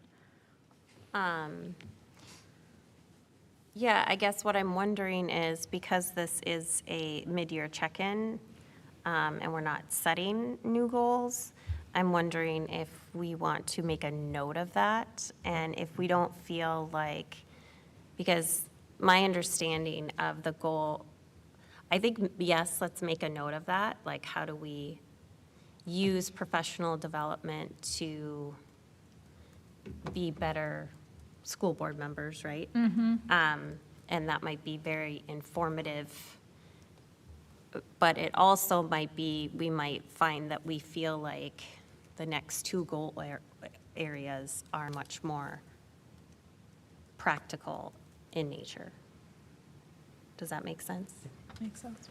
So I will make a note of that. So we are engaging in pre and post evaluation, pre-post and mid. So we'll say yes. And develop a system for identifying growth information areas based on questions we have received and have discussed with community members. Chair Andreessen? Yes. I think system is possibly a strong word. I feel like it's somewhat fledgling, but we have done work this year to increase transparency around communications, either from the board or from administration, when issues do arise, if community members reach out. And so that has led to greater kind of shared understanding of either actions that were taken or the position of Hopkins schools. And that is, I think, a really positive development, and certainly is at least putting us on the way to this. I'm not sure if Yeah, it's I been hear what you're saying. systematized. Yeah, I feel like system is kind of a, Maybe process? yeah, process would probably be a better word. I don't feel like we have that yet either, though. So this, I would say, is probably starting, but ongoing. We're always iterating. Yeah, I think that's probably one of our biggest action items, maybe for this coming year. Is developing the process for Yeah. this? Okay. Because I don't think we really have one. And one thing As that a we, board. I agree, and I think one important piece there might be not just based on questions we've received, or possibly this counts as questions we've received, but for example, this this presentation that we just attended had some follow-up pieces, and some questions arose that as we talk about our budget and talk about the predictive staffing model, there's things that we want to keep in mind. And so one area that I might want us to possibly expand this goal is to say, do we have a system or a process for coming back to those and ensuring that we are following up on the things that we say at this table that we will. I would agree. And in the interest of time, because we do still have to hear from CFAC, and I know we would all appreciate probably a quick break before the meeting starts. I'm going to quickly move on to the next one. If anyone has something that they definitely want to get in for the summary at the meeting, just email me and I'll try and work it in. I feel like our community presence is, it's all pretty straightforward. We've all paired up with schools. I hope that board members are being intentional about setting up time to engage with the students and staff and leaders at their buildings to participate in events. I saw Brooke at an event on Friday at Gatewood. So I think that that's pretty straightforward, and that hopefully will continue throughout the year. We'll be present at district events when possible. I feel like that's happening. We have held engagement sessions. I know that we did one for policy. I don't think we've done any on budgeting, but those are definitely coming, correct? Treasurer Heartland? They exist primarily as hypotheticals unless dates have been firmed up that I am unaware of, but we could talk a little bit about that now or as we move on to goal area 3, the fiscal transparency and understanding. We can address it there as well. And Vice Chair Ross, are there any ones on your radar for this upcoming year for policy? Yes, so in line with kind of where we are in the budget season, we're going to be focusing primarily on budgeting policies. So we'll be reviewing those particular policies in the midst of the fact that obviously CFAC is here and we're going to be approving the budget at the end of the year. Great, good. So you'll be working in conjunction with CFAC and Treasurer Heartland? Yep. Great. That will be interesting. The policy and budget co-meeting. Can't wait. School board members will collaborate with school board representatives to better understand and communicate the experiences, needs, and goals of our high school scholars. I think that I'm proud that we have one of the most robust school board rep programs in the state. So well done, everyone who heads that up. Board culture. We heard a little bit that our onboarding was good.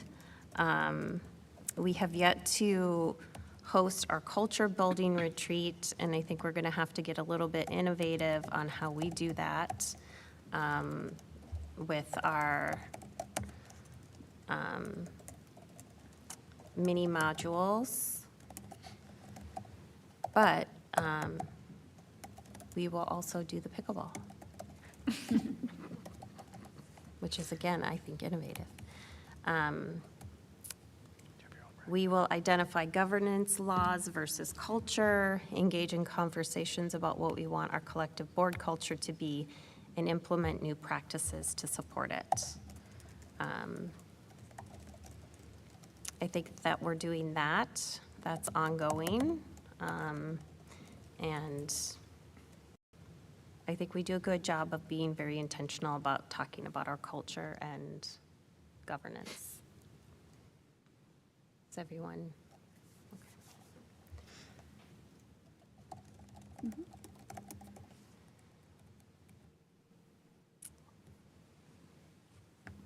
And we did that. Holistic new board member onboarding process, yes? Yep. And got good feedback on it.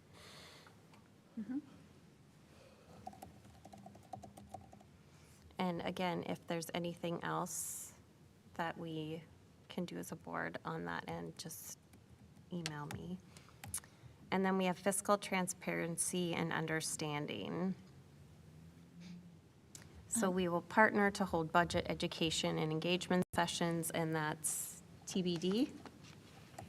Yes.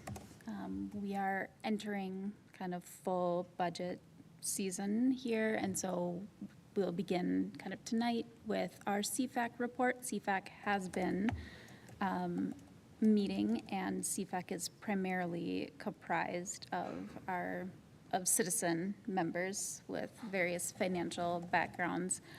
And we have many more discussions with various stakeholders that have to happen after this. This is a multiple month process. So kind of all of these goals, I would say, are currently in progress, and that this is, especially with me as new in the role of treasurer, have had a lot of additional onboarding.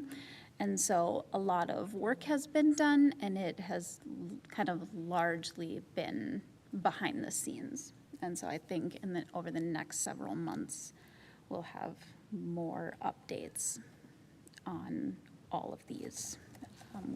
And we'll work to kind of switch our discussion of the board as primarily being driven by a couple of presenters, and try to ask the questions like, how does this budget align with 2031? What are some examples of that? And sort of work through impacts of the decisions at the table. Great. And under the advocacy part, and invite like community members to participate, I put down the LAC, AMSD Day at the Capitol. And I think you were very explicit, Treasurer Hartland, at our last meeting about how you're going to be much more transparent about in your treasurer's report and how that aligns to statewide funding and advocacy, which I appreciate. So I put that down as meeting that goal. And having it be budget information communicated in an accessible way. Yep, wonderful. That is a big goal of mine, is to have contextual information and have that be accessible, have it be useful. And so we will continue to work on that, and I will continue to bring that information up at our treasurer reports as often as possible. Great. And so then we go down to policy transparency and understanding. Key actions were completed last year, and I don't know if there are any further updates from the new monitoring committee on upcoming ones. There is no plans as of today for any upcoming meeting with the community in regard to the reports, but we are sharing everything, obviously, in the board packets to show the community what we've worked on over the past couple of weeks, and then we're going to be forthcoming with future policies for the community to review, and then separately, I'm connecting with community members in regard to certain questions they have about policies that they have regarding like what other neighboring or not neighboring metro districts are doing as well. Oh, great. Great. Thank you. All right, so we finished. Does anyone have anything to add?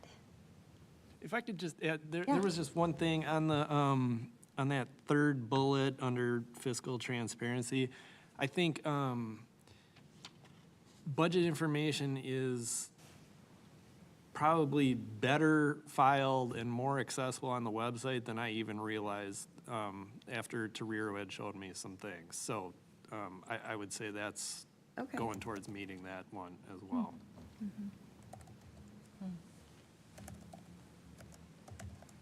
So maybe there's more we could do to communicate that to the public, right? If we didn't know how to do it, how's someone, not as close going to do it? Kind of like a how-to guide. Yeah, Yeah. or, yeah. Or maybe there's a redesign of the website, maybe like to make it easier. I don't know. Do you think that would be helpful, Director Thompson? Like how to, It doesn't even have to be much, but even just a link. like a screenshot of step one, step two, step follow three, this here's where you go. URL, Yep. in a royal report that comes out in a week. If you're curious on the finances, here it is. It's that simple. Nice. Can I just make a video? And post on TikTok. Get on the TikTok. Get on the TikTok, Do we Thompson. have a TikTok? Oh, I don't know. Hopkins? Okay. We're not cool enough. We're trying to avoid that. Oh, yeah.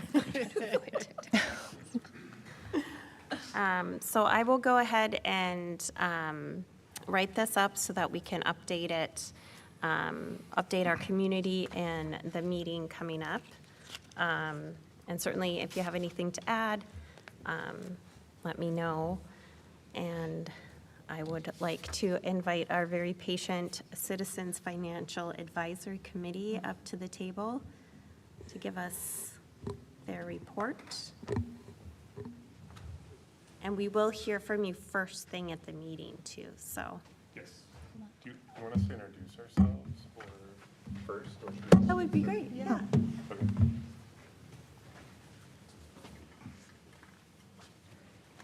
I think Director, Okay.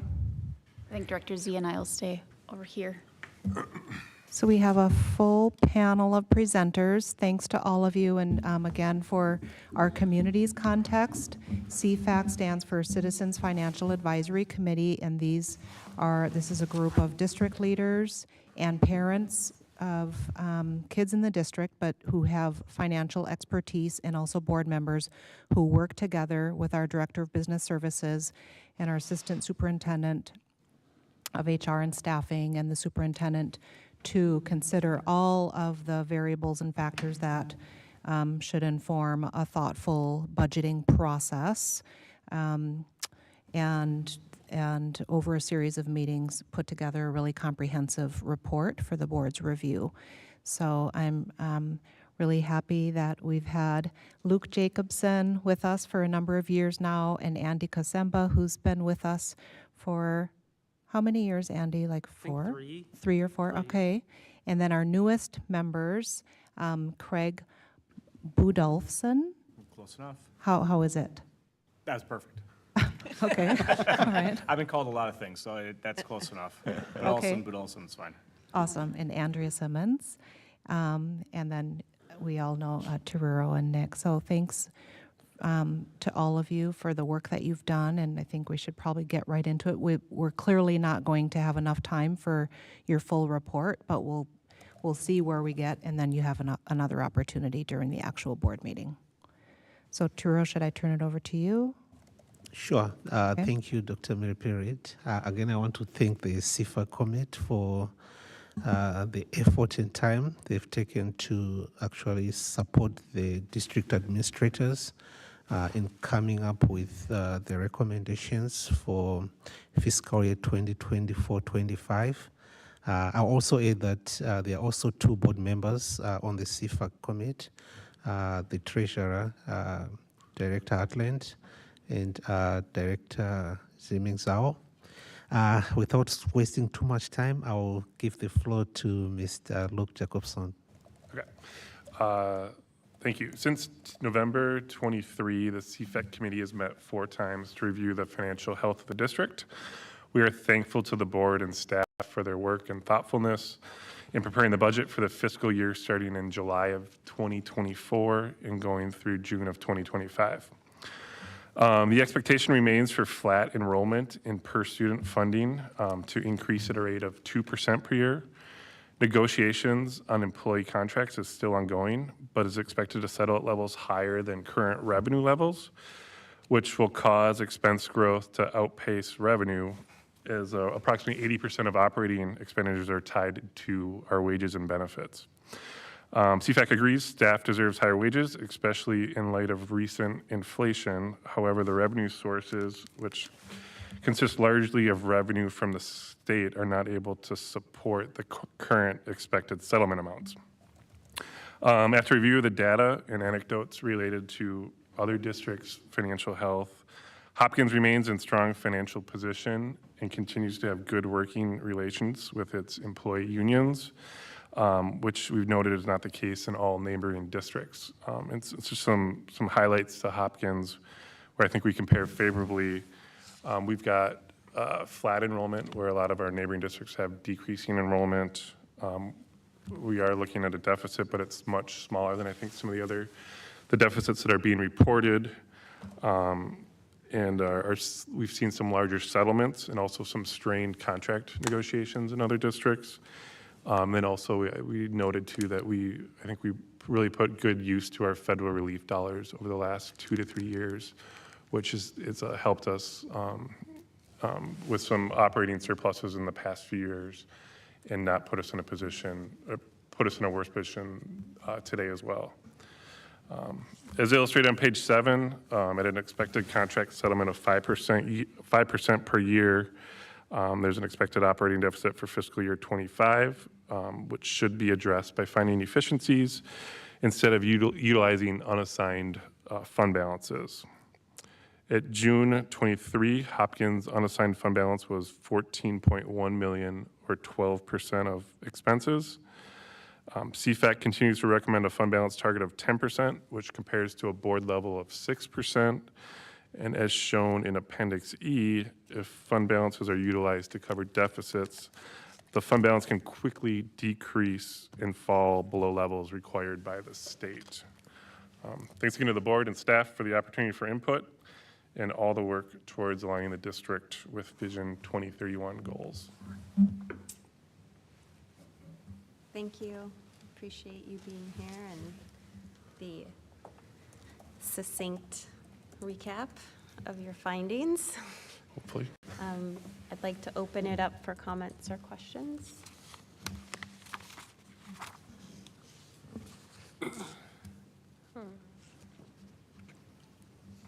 Do we have, I know we have the actual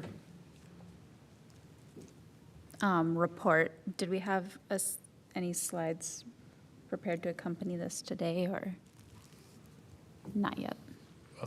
Historically, we've not done a deck. Report. There's a link to the report in the board agenda if we want to pull that up. Yep.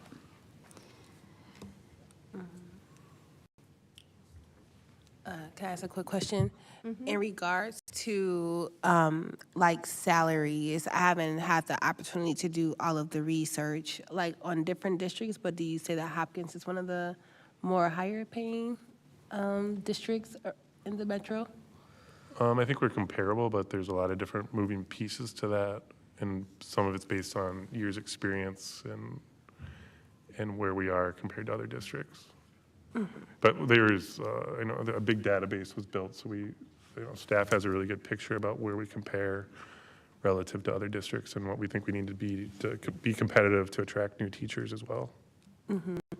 And so what would be competitive? Like let's just say like if we had everything, what would be competitive? Like as far as salary? In term- Are you speaking to increase or? Yeah, percentage sorry, how much of an increase. I'm still increase? learning budget talk, so please forgive me. How much Yeah. of an increase? Yeah, how- would be ideal? I mean, Yeah. Yeah. Is that something we can discuss at the board table, Nick, while we're undergoing negotiations? Yeah, I mean, one of the pieces in the report that I think is good for the board to look at is that in part, when we have our dialogue and discussion and we start to look at the influencing factors, we do take into consideration where some of those neighboring settlements have landed and what that looks like in the overall picture. I believe in the document, you'll see the 5% year one, 5% year two. And as we kind of, think about those expectations influencing the overall budget, that was part of the parameters that CFAC looked at and the overall consideration in pulling the information together. Yeah, and another factor also which plays positively for the district is around our benefits.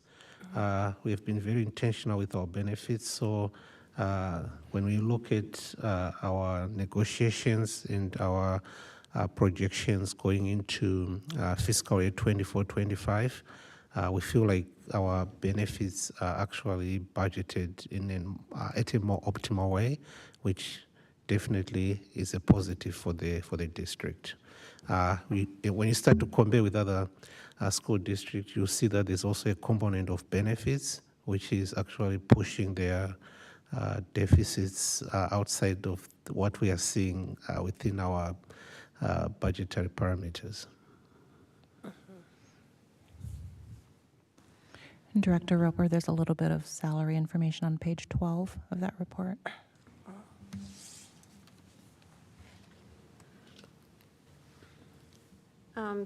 So what I hear is that it's not great news, but it could be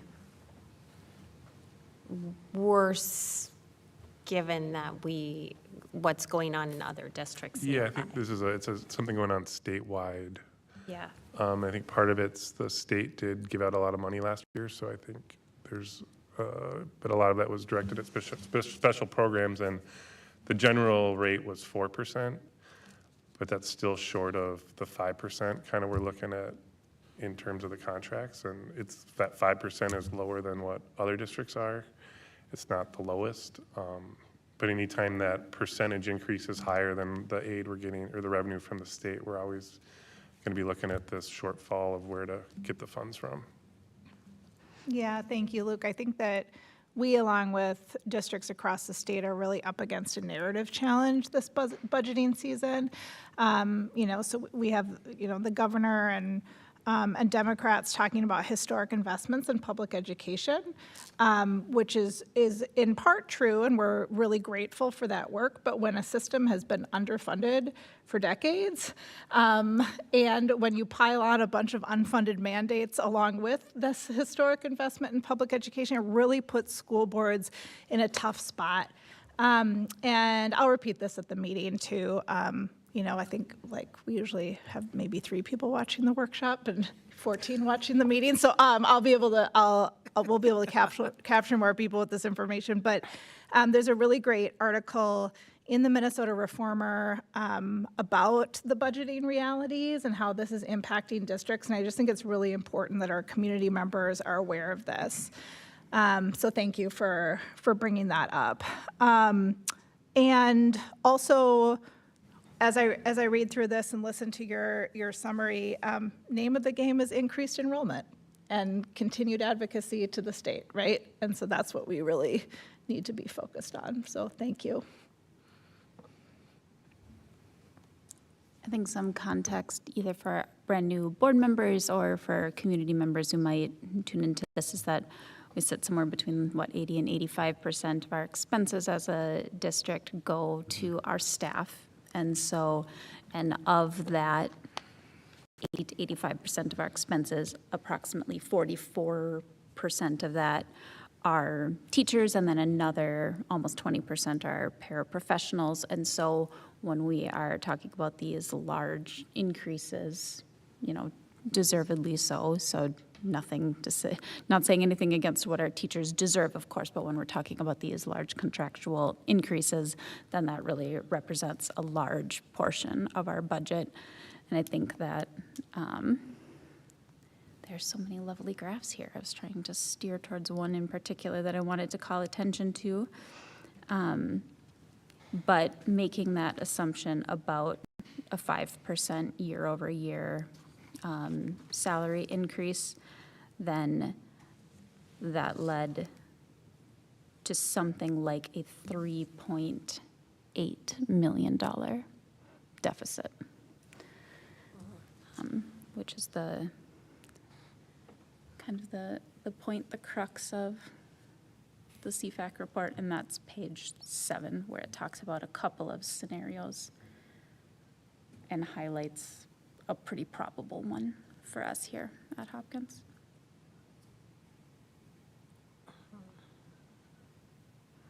And I think now the work is to kind of understand the impact of that and the various scenarios that Hopkins can use to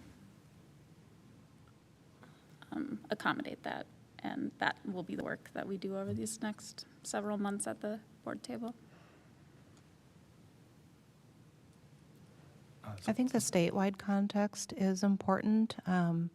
Another important data point is the national context, and one thing that we're learning here in Minnesota is that the historic funding from the state legislature was pretty unique to Minnesota, and so districts outside of Minnesota across the country are in a worse state. So there are some difficult decisions ahead of us, but I always just try to balance that with it could be a lot worse. Yeah, I will also say on that, I had an opportunity to speak with a lot of different school board members across the nation and across the state, and I was so grateful. A lot of school boards are looking at a really extreme situation with the ESSER funds stopping, and I kept going back to all those board meetings when Director Chapanduka would say over and over again, this is one-time funding, this is not sustainable, we can't do staff or programming based on these funds. And I'm so grateful because there are so many districts that are in a very different position right now. And so I keep being very grateful that we kept getting that question from community, why not just use ESSER funds? And you were very, you guided that ship very well, so I appreciate it. Thank you. Very true. Can I ask another question that Chair Andreessen, and this is for the overall, so let's just say, because I hear about school budgets all the time and they're very complex to navigate. And so in the ideal world, if we had gotten, like, what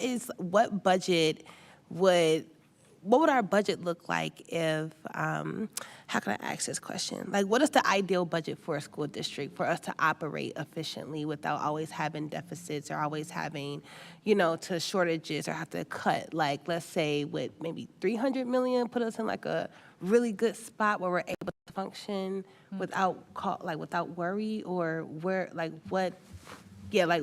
what funding would we need? That's a great question. Yeah, I mean, that's a great What question. does fully funded look like? Yeah, that's a great question, and also very complex.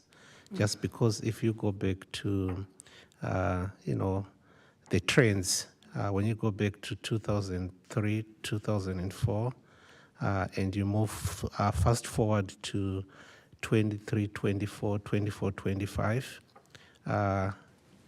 per pupil, we are lagging by about $1,381 for us to at least function optimally. So right now, going into fiscal year 24-25, our basic per student allocation is about 7,200 and change. If we funded, if we go back to 2003, 2004, if we funded optimally, and the trends follow inflationary increases, our basic pay student should be close to $9,000. So if we are getting about $9,000 to fund our students, then our revenue and our expenditures will probably be structurally balanced. What we are facing here as we go into fiscal year 24-25 is we received a 2% increase from the state revenue increases, and our cost of living adjustment 5%. So we are starting on a very negative outlook here because we need to close about 3% plus all the other inflationary increases which have not been factored going way back to 2003, 2004. So in reality, we are facing like almost like a 5-6% deficit for us to get us to a point where we can say, based on how we operate, based on how we pay our teachers and staff, we are able to structurally balance our budget. I don't know if that helps. No, that helps. Thank you so much. Well, I appreciate you being here, and you get to come back in just a few minutes. So thank you for that. If there are any questions or anything percolates over the break, we will have our CFAC back to talk with us at 7 o'clock. So I will see you all back at the board table then. All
Well, I don't know. Are they online maybe? Do we have any?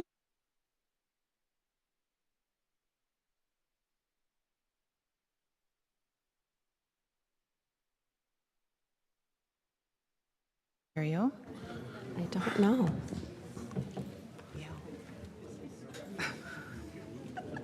Full house? Stream or? Now the mic's on. I'm not sure your mic is on. The mic is It just on? got turned Okay, great. Thank you. Hello, everybody. Welcome to this meeting of the Hopkins School Board.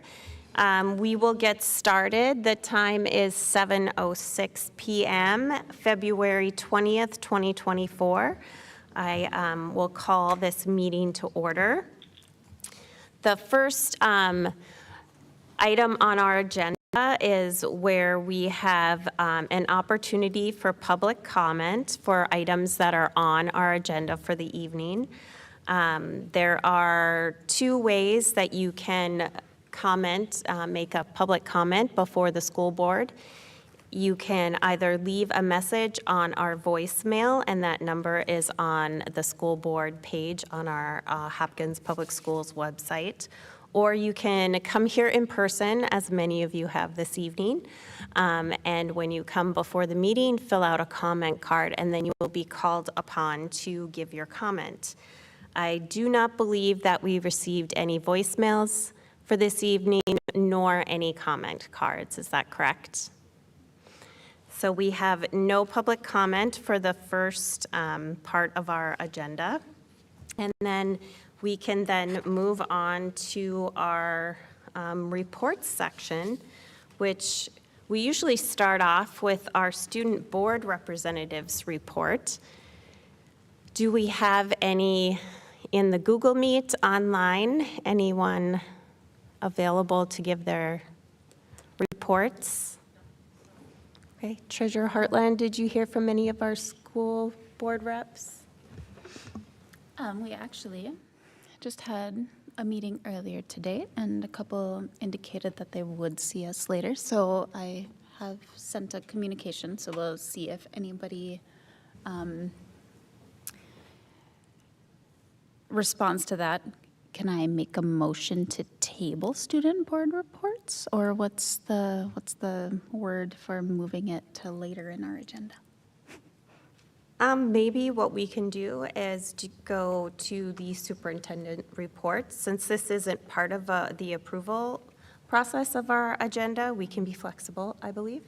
And we can start off with our superintendent report, and then if any board members show up, probably on the Google Meet, we can pivot to them afterwards. Wonderful. Great, so I would turn it over at this time to Dr. Mary Peary-Reed for superintendent report. Thank you, Chair Andreessen, and greetings to all of our wonderful audience members. I see colleagues in the audience and students from our adult program and community members. So welcome to all of you, and welcome to folks who are in the virtual space.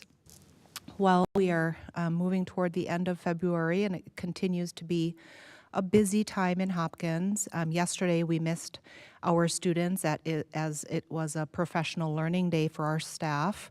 PD Day for All is a really big deal in Hopkins. There's a lot of planning that goes into executing all of the professional learning opportunities. Our innovation design and learning team partner with principals and teacher leads to structure the day so that teachers get a variety of their professional learning needs met. This includes technical content such as letters training, but also content-specific learning around best practices, standards alignment, etc. Paraprofessionals, IT service providers, nurses, and clerical staff are a couple of employee groups beyond the teachers who had opportunities for professional learning, and we're really thankful to Becky Allen and a few other leaders who facilitate a committee called PD for All, Professional Development for All, because our goal is to move toward a desired state where every adult in the system has opportunities for quality professional learning. And you can see on that slide some of the titles from yesterday's sessions at the high school. Thank you to Principal Ballard and her team for hosting us. It was a great day.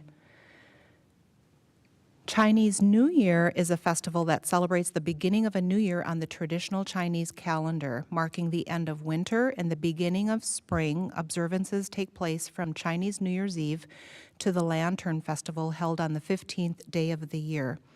The first day of Chinese New Year begins on the new moon that appears between January 21st and today, February 20.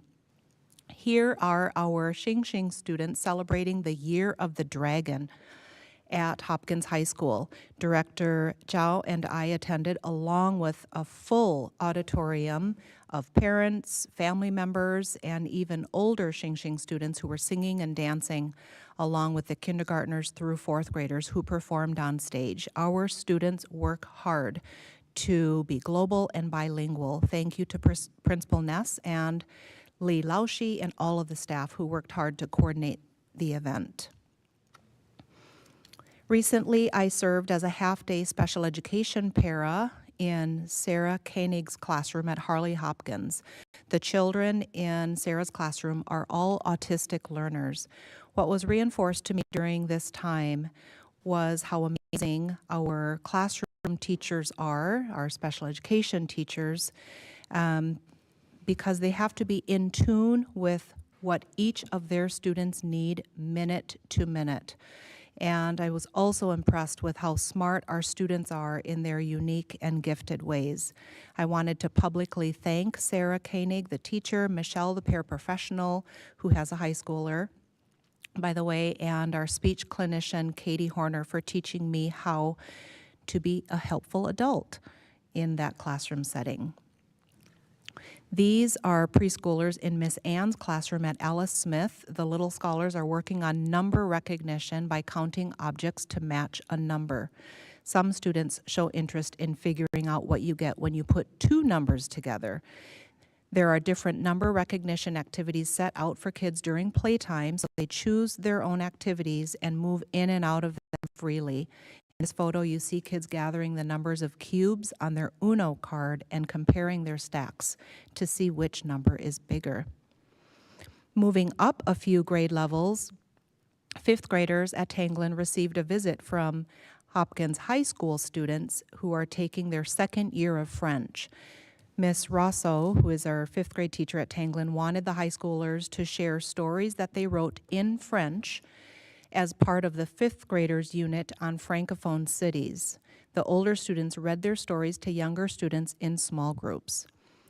The teacher said, Ms. Rosso said, "I can tell you that my fifth graders were so impressed with the high school students and their projects. Several of them even decided to sign up for French next year at North."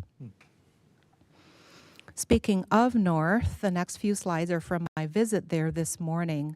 This is WIN, or What I Need, a choice-based learning experience students sign up for ahead of time 3 times a week. Students in our middle schools do a lot of reading. They read silently for the first 10 minutes of each class, including WIN. After the 10-minute read, the focus of this particular WIN was librarians, which is an offering for all of the students who want to learn more about being a librarian. One student has even taken it upon herself to choose 50 books, each with a setting in a different U.S. state, and then she's promoted the book with flyers that she created and posted all over the school's walls. Other wins include knitting, open gym, GSA, and a whole collection of choice-based experiences. So there's something for everyone. This is Phelan McCotter's art class. Students were riveted, and I literally mean that. It was very quiet in the classroom as she introduced Frida Kahlo, the artist that they're going to study next. Students listened very intently as Ms. McCotter talked about Kahlo's life, being afflicted by polio and learning how to turn her physical pain into inspiration for her paintings, which she often created from her bed. The IB curriculum framework requires teachers to facilitate inquiry learning within a concept-based theme. The concept behind this unit is change, and Ms. McCotter introduced the following statement of inquiry. Utilizing boundaries to share narrative across wider audiences can enact change, furthering global fairness and development. This is Mr. Sherhart's drama class. Students have learned collaborative skills to help them effectively work in small groups. Their current charge is to collaboratively write a skit, following all of the technical guidelines put forth by their teacher, memorize the lines, and then act out their skit. Students seemed very engaged in the task and were also having fun. And finally, in Miss Brown's science class, students were comparing and contrasting weather and climate. They were engaged in a lab experiment testing the temperature impact of a heat lamp on 2 bottles of water, one with carbon dioxide, one without. Also at North, Miss McKenna Yesness was awarded a grant from HEF for mini treadmills that students can use during class. She studied the impact of movement during learning on children's brains, especially those who have divergent ways of doing school. And just like many adults have exercise implements in their office space, students need to move their bodies to better engage their mind. Ms. Yesness is creating opportunities for students to serve as exercise managers, and this experience has drastically changed one student's behavior and engagement in her class, taking this leadership role very seriously. Moving on to our high school, Raya Koski, a 9th grader at Hopkins High School, is making history. There are currently 16 girls on the Hopkins girls wrestling team, making Hopkins one of the largest girls wrestling programs in the state. Raya and her brother Ty Schmidt were the first brother-sister combo in Hopkins history to compete on the same varsity wrestling team together. Raya made history at the sections tournament hosted at Bemidji High School on February 9 and 10. She is the first Hopkins girls wrestler to make it to the girls state wrestling meet, which will be held on Saturday, March 2nd at Excel. Raya is a bilingual student with an excellent GPA. She's a 3-sport athlete and captain of the girls wrestling team. Not bad for a 9th grader. I'd like to spotlight Megan Schill, our head coach for girls and boys swim and dive. Megan was recently nominated for a Gigi's Playhouse Hero Award.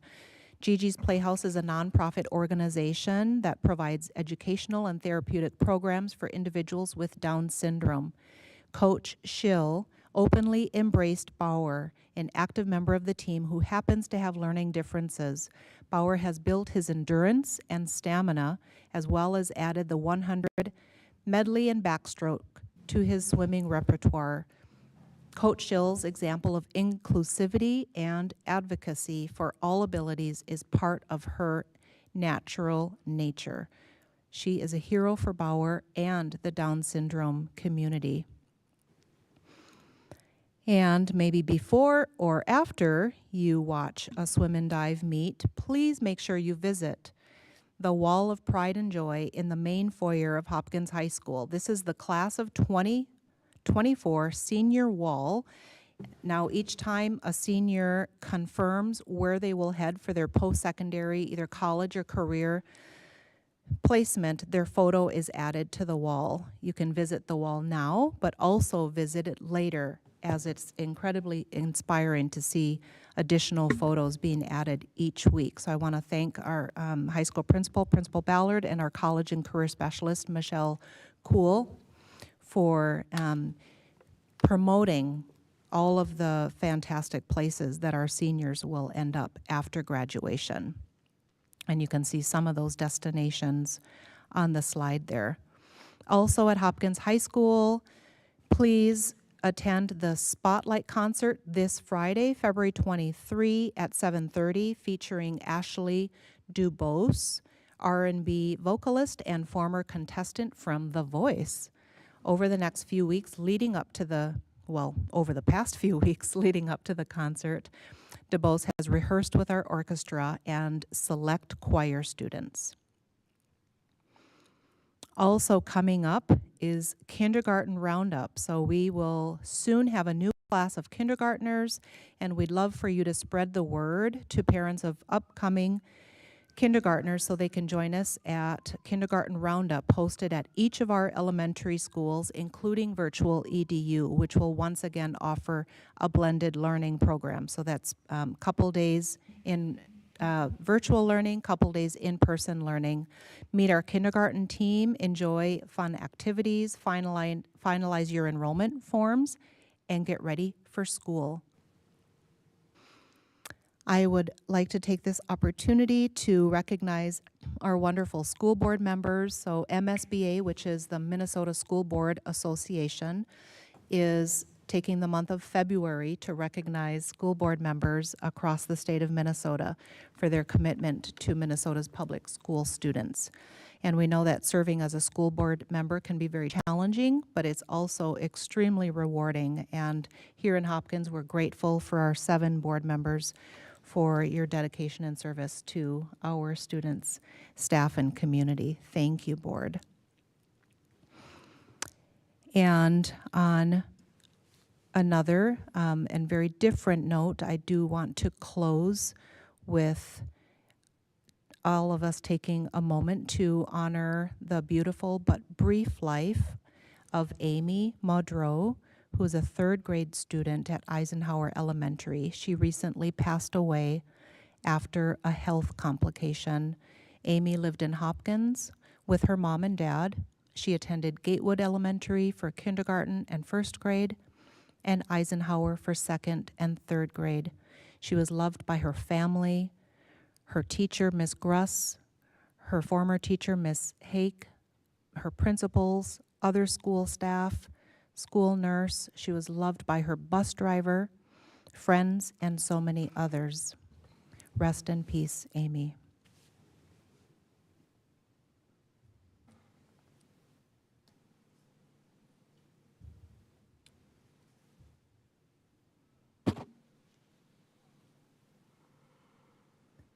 And thank you.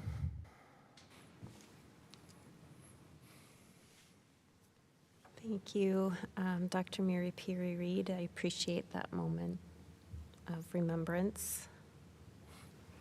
Does anyone have any comments or questions?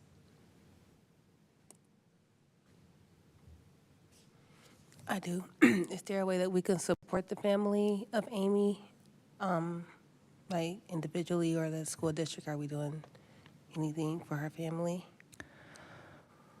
The folks from the district have spent a lot of time at Eisenhower in the last few days supporting staff. I know that there is a GoFundMe page that has been made public. Excuse me, we can forward that to you. So we are in partnership with Mom to figure out what all those supports look like. So if there's anything specific, we'll let you know. Thank you.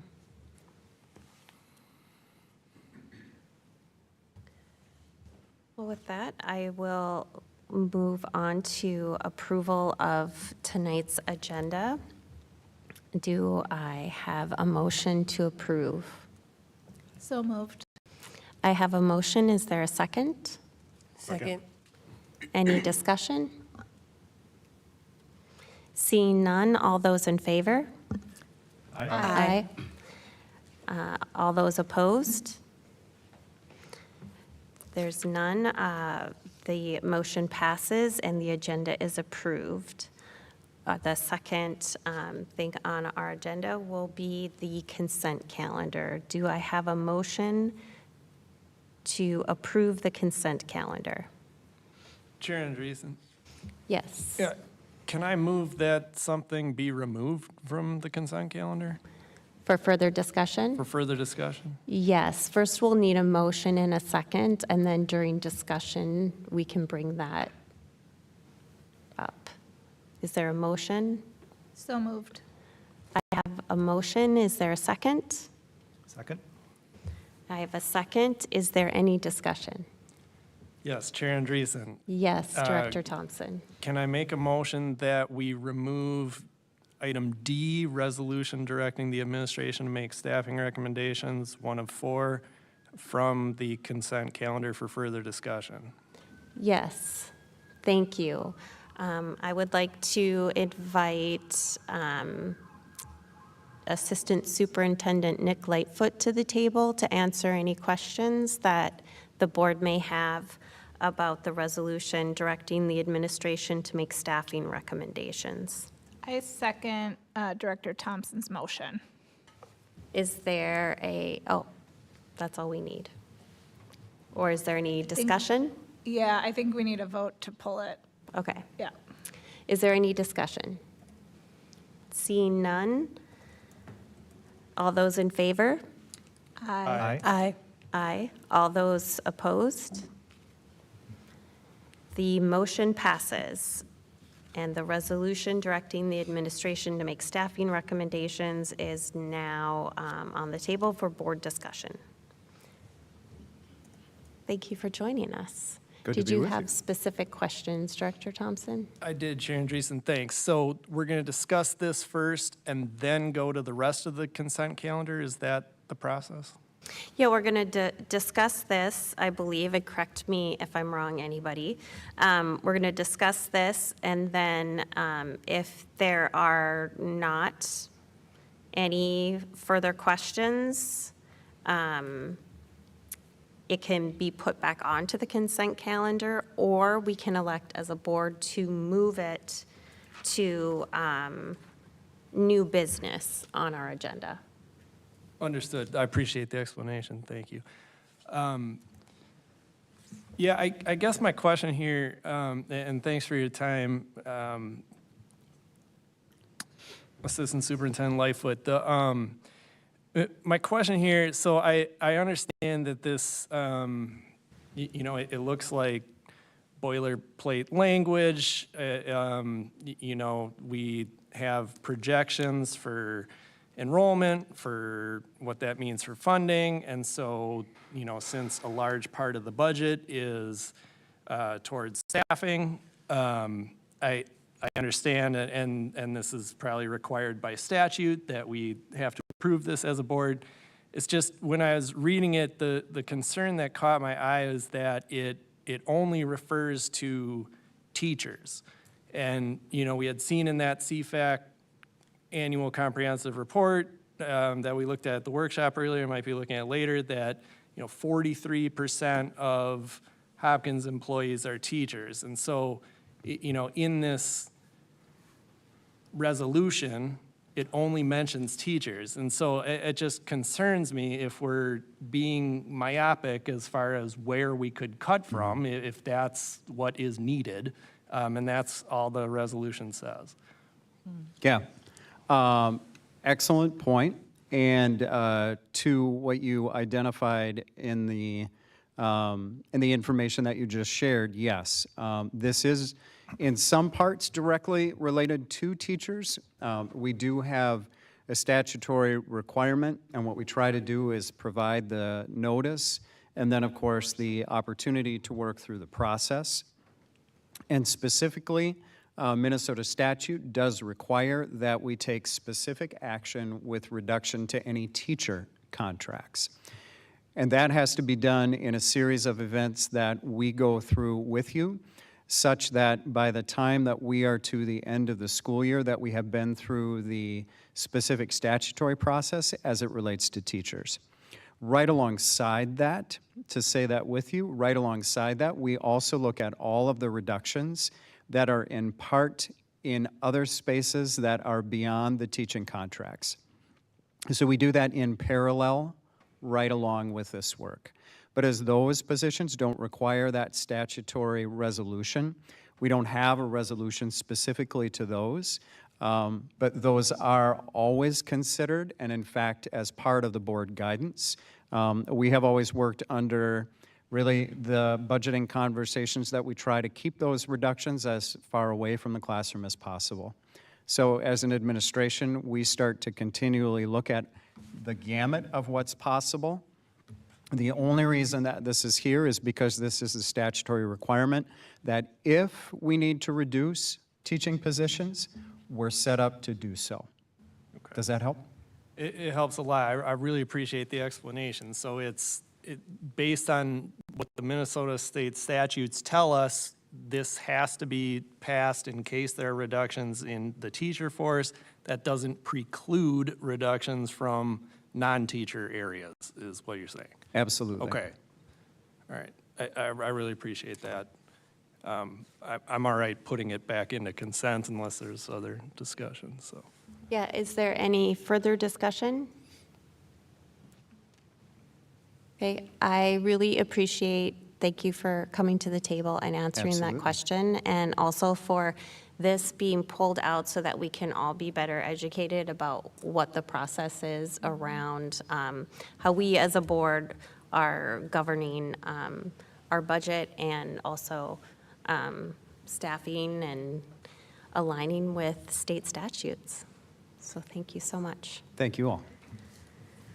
So just a question, are we going to entertain a motion to put the resolution back onto consent calendar or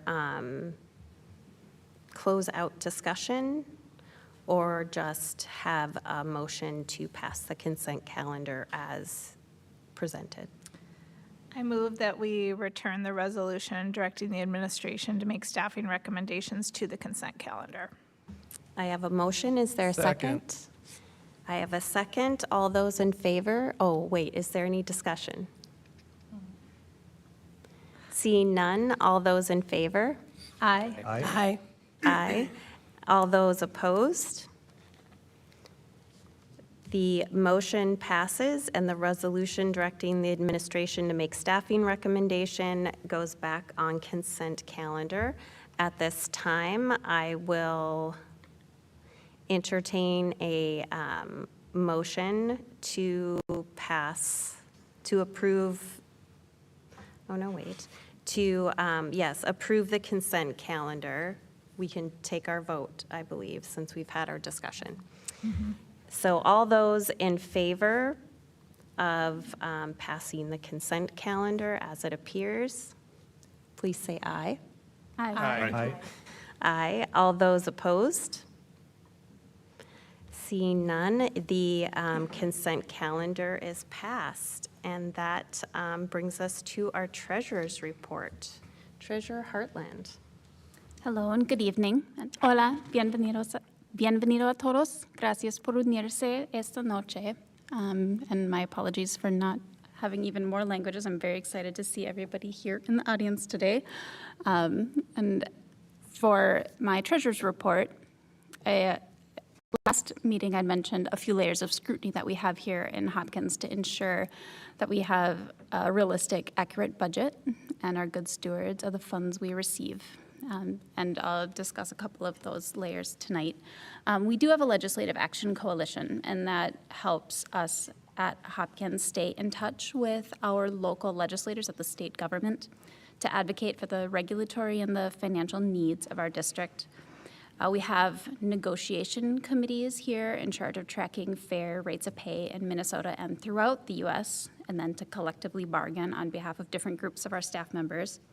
We have really talented, we have HR and financial services teams to lead our budgeting discussions and enable the appropriate movement of funds.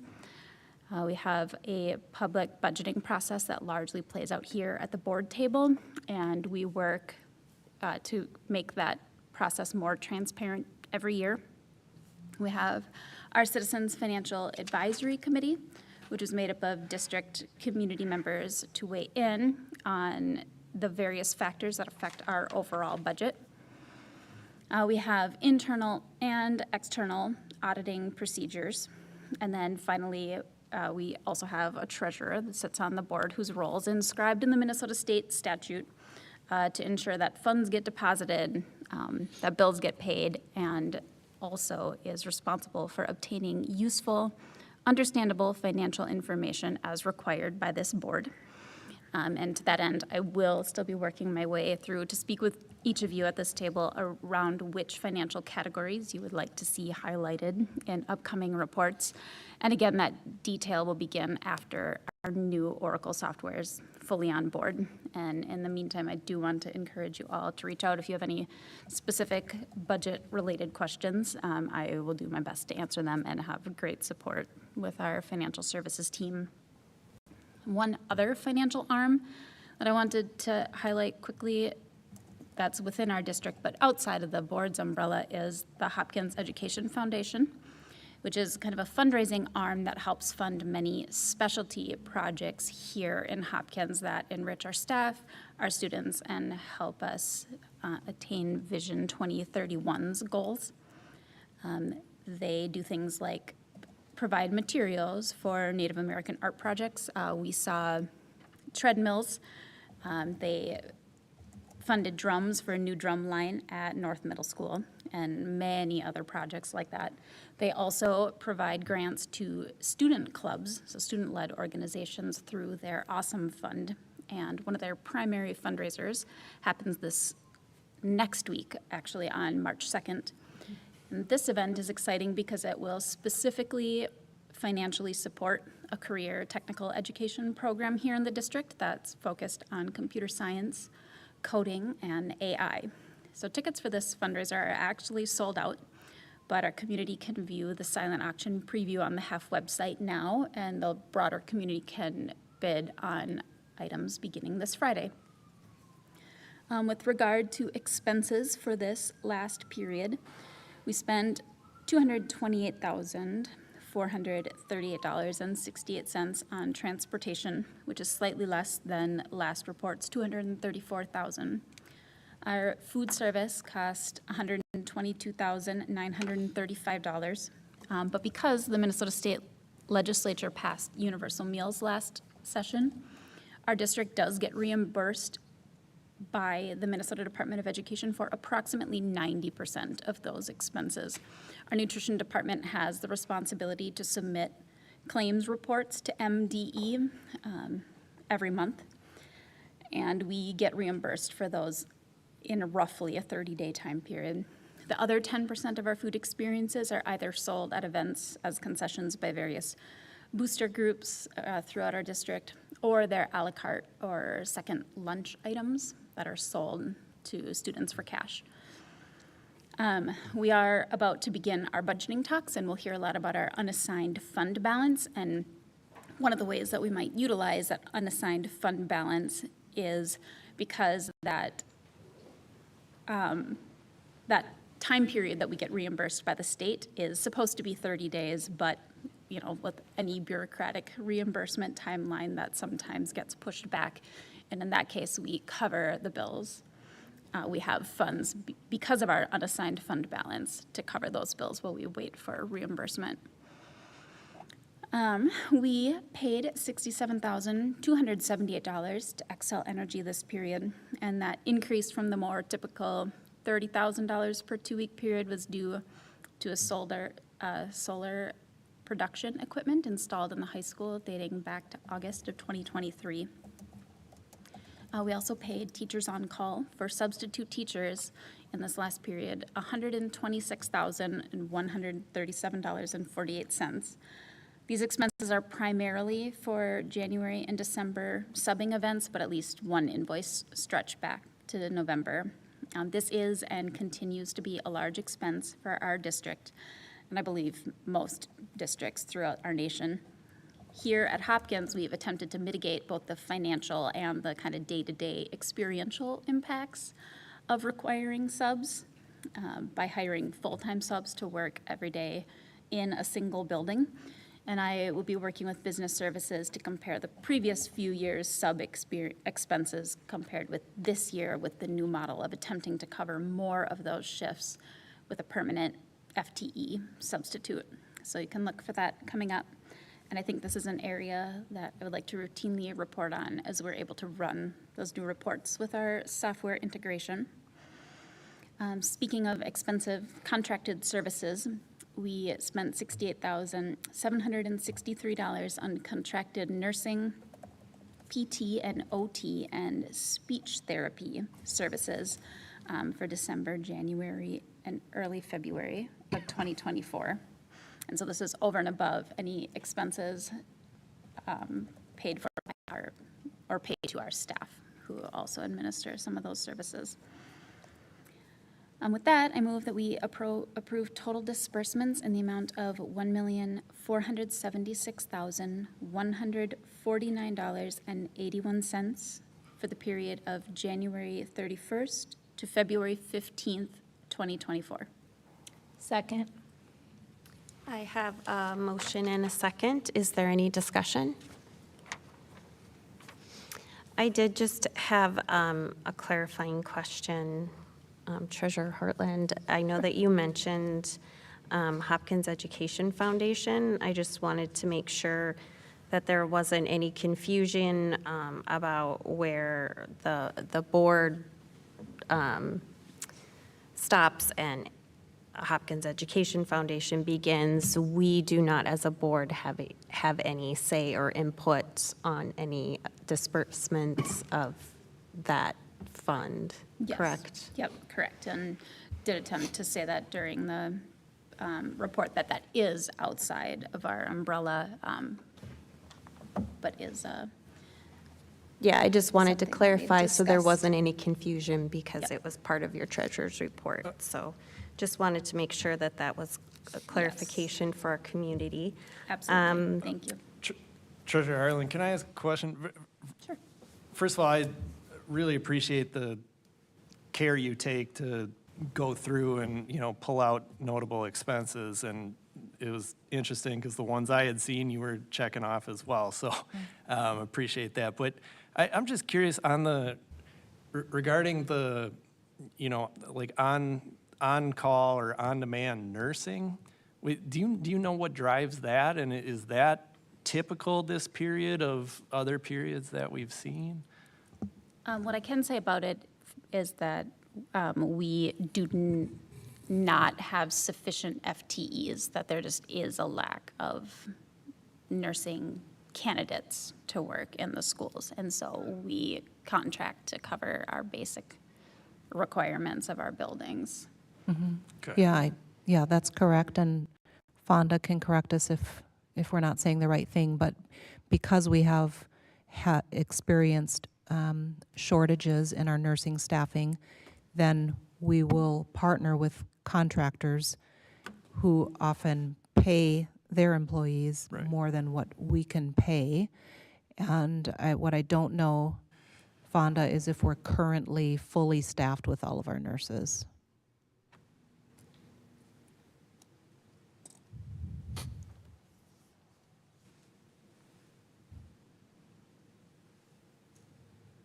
So we currently have nurses both at our private sites that we provide service to as well as in-house. We always try to post first and have our internal candidates come through the Hopkins process, but if we don't get those vacancies filled, then we will reach out to agencies.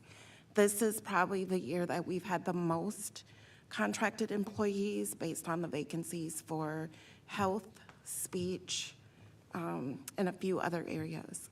So like we have a couple openings for social work too due to maternity leaves, and people don't typically want to come for like a 12-week period. So in addition to them being hard to fill positions, we also use it when we have staff taking their duly, the leaves that are owed to them. So. And can you just clarify what's meant by private sites versus in-house? I don't understand. Yeah, so we are responsible, the LEA, which is Hopkins, is responsible for providing services to our non-public sites, and we have about 13 within the Hopkins boundaries. Okay. Yeah. All right, thank you. Yes. And do you want to say what services we're supposed to meet the needs for? Correct. So we provide counseling, and historically, there hasn't been, like what MDE allows for each site has not always been utilized, but this is a year of them utilizing all of their resources due to them. So counseling, nurses, and special ed services. So not only does our budget have to provide for special ed for our sites within Hopkins, the Hopkins School District, but also for our private sites, we provide special education services. And then we also provide, I think there's like instructional materials, counseling, nursing. And do we currently have special education teachers or paras who are technically employed by the agencies? That's a tricky question. So we have a couple virtual speech providers. And with that, it's been hard. We have paras this year only because we have virtual speech providers. And so they're in place of, they go and get the students and bring them down for the services and so forth.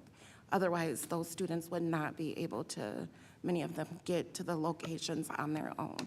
So this is the first time we've had paras, and it's to accompany the virtual speech.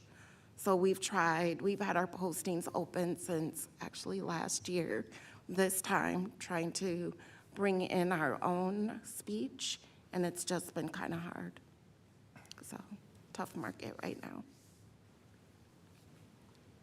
Thank you. Thank you. Thank you, Director Contreras.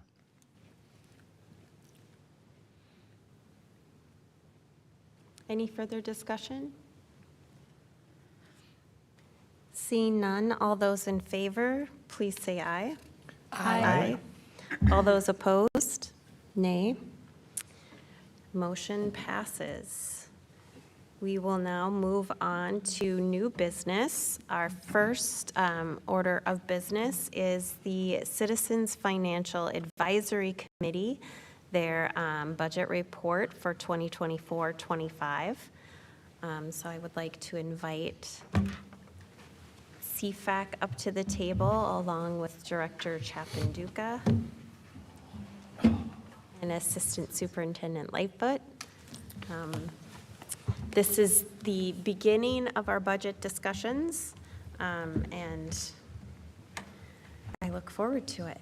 We also spoke earlier in the workshop, so if community members are wondering if something doesn't connect, you can always go back and watch the last part of the workshop to get some context that was offered. So I will now turn it over to Director Chapanduka. Okay, do you want to open? Sorry. No, it's okay. To Do you want me to provide a framing or no? We can do it together, Chiriro.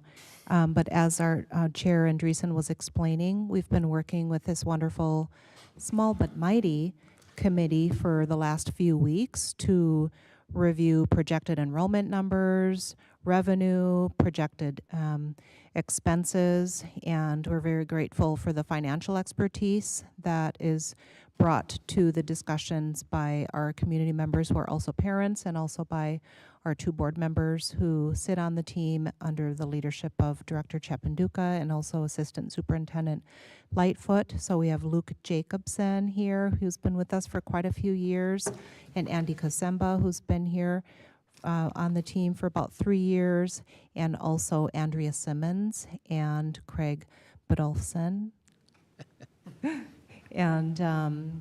And also Treasurer Hartland and Director Zhao. So thanks to all of you for your efforts. During the workshop, we did try to help our community understand our current state of fiscal health and just the challenges that really are impacting all of us as public school systems in the state of Minnesota, but across the country, with not being able to have the revenue that directly aligns with some pretty steep costs ahead of us. So I'll let the team go into details, and we'll see if board members have questions. Thank you, Dr. Mary-Reid. Maybe just to sum it up, so CFAC is 5 citizens who actually parents in the district. We also have 2 board members and 3 administrators who comprise the group, and they've been meeting a couple times this year to actually start looking at the parameters we need to use as we embark on the budget for fiscal year 24-25. And I don't want to take too much time, and I'll give the floor to Mr. Luke Jacobson to actually take us through the recommendations, and that will culminate into us, if the board approves the recommendations, the administrators will start to put the work on what the fiscal year 24-25 budget will look like based on our revenue and our anticipated expenditures, which are driven by a cost of living adjustment as well as other economic indicators with the consumer price index. Mr. Jacobson. Hello, thanks for having us.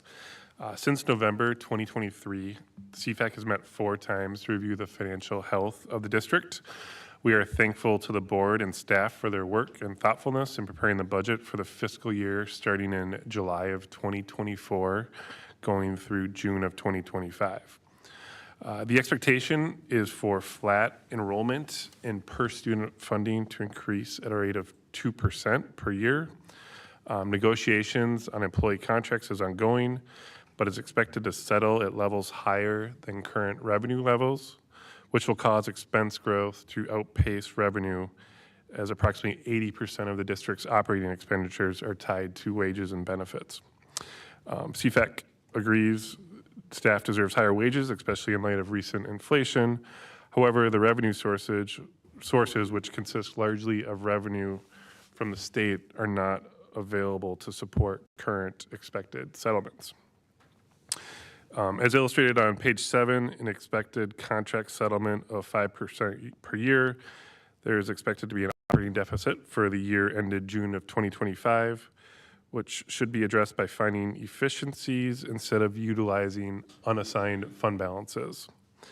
At June of 23, Hopkins' unassigned fund balance was at $14.1 million, or 12% of operating expenses.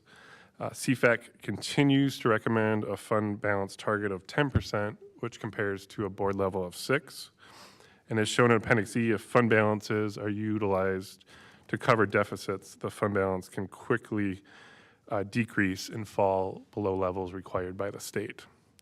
After review of data and anecdotes related to other districts' financial health, Hopkins remains in a strong financial position and continues to have good working relations with its employee unions, which is not the case in all of our neighboring districts. And a few other highlights here is the deficits it's more of a statewide problem, as there was an expectation set, I think, for higher wages in light of inflation and some of the one-time funding the state did last year. But some highlights compared to other districts that we've noted in Hopkins is we don't have decreasing enrollment. Increasing enrollment is good, but flat is not bad either. There's a lot larger deficits that we've heard about in the news and anecdotally. And our settlement is comparable to other districts. It's definitely not the highest and it's not the lowest. And then also want to make note of that our responsible use of some of the federal relief funds over the last few years, which has put us in a better position as we prepare for the 24-25 budget as well. Thanks again to the board and staff for the opportunity for input and all the work aligning the district with Vision 2031 goals. Any questions? Thank you very much. I appreciate this report every year, and I would also direct our community. This is a very short summary to a very comprehensive and in-depth document, so I encourage everyone to take a look at everything that's in here. It really illuminates a lot and puts things into context. So thank you for all of your work to bring this to us and to our community. And with that, I will see, are there any comments or questions from the board? Chair Andreessen. Yes, Director Westmoreland. Thank you. First, I'd like to thank you, CFAC members. It's really phenomenal that we have this level of expertise in our community and that you're Hopkins parents and that you're invested in the district, and really grateful for the time that you've spent preparing this report and then spending the last 3 hours of your lives with us tonight.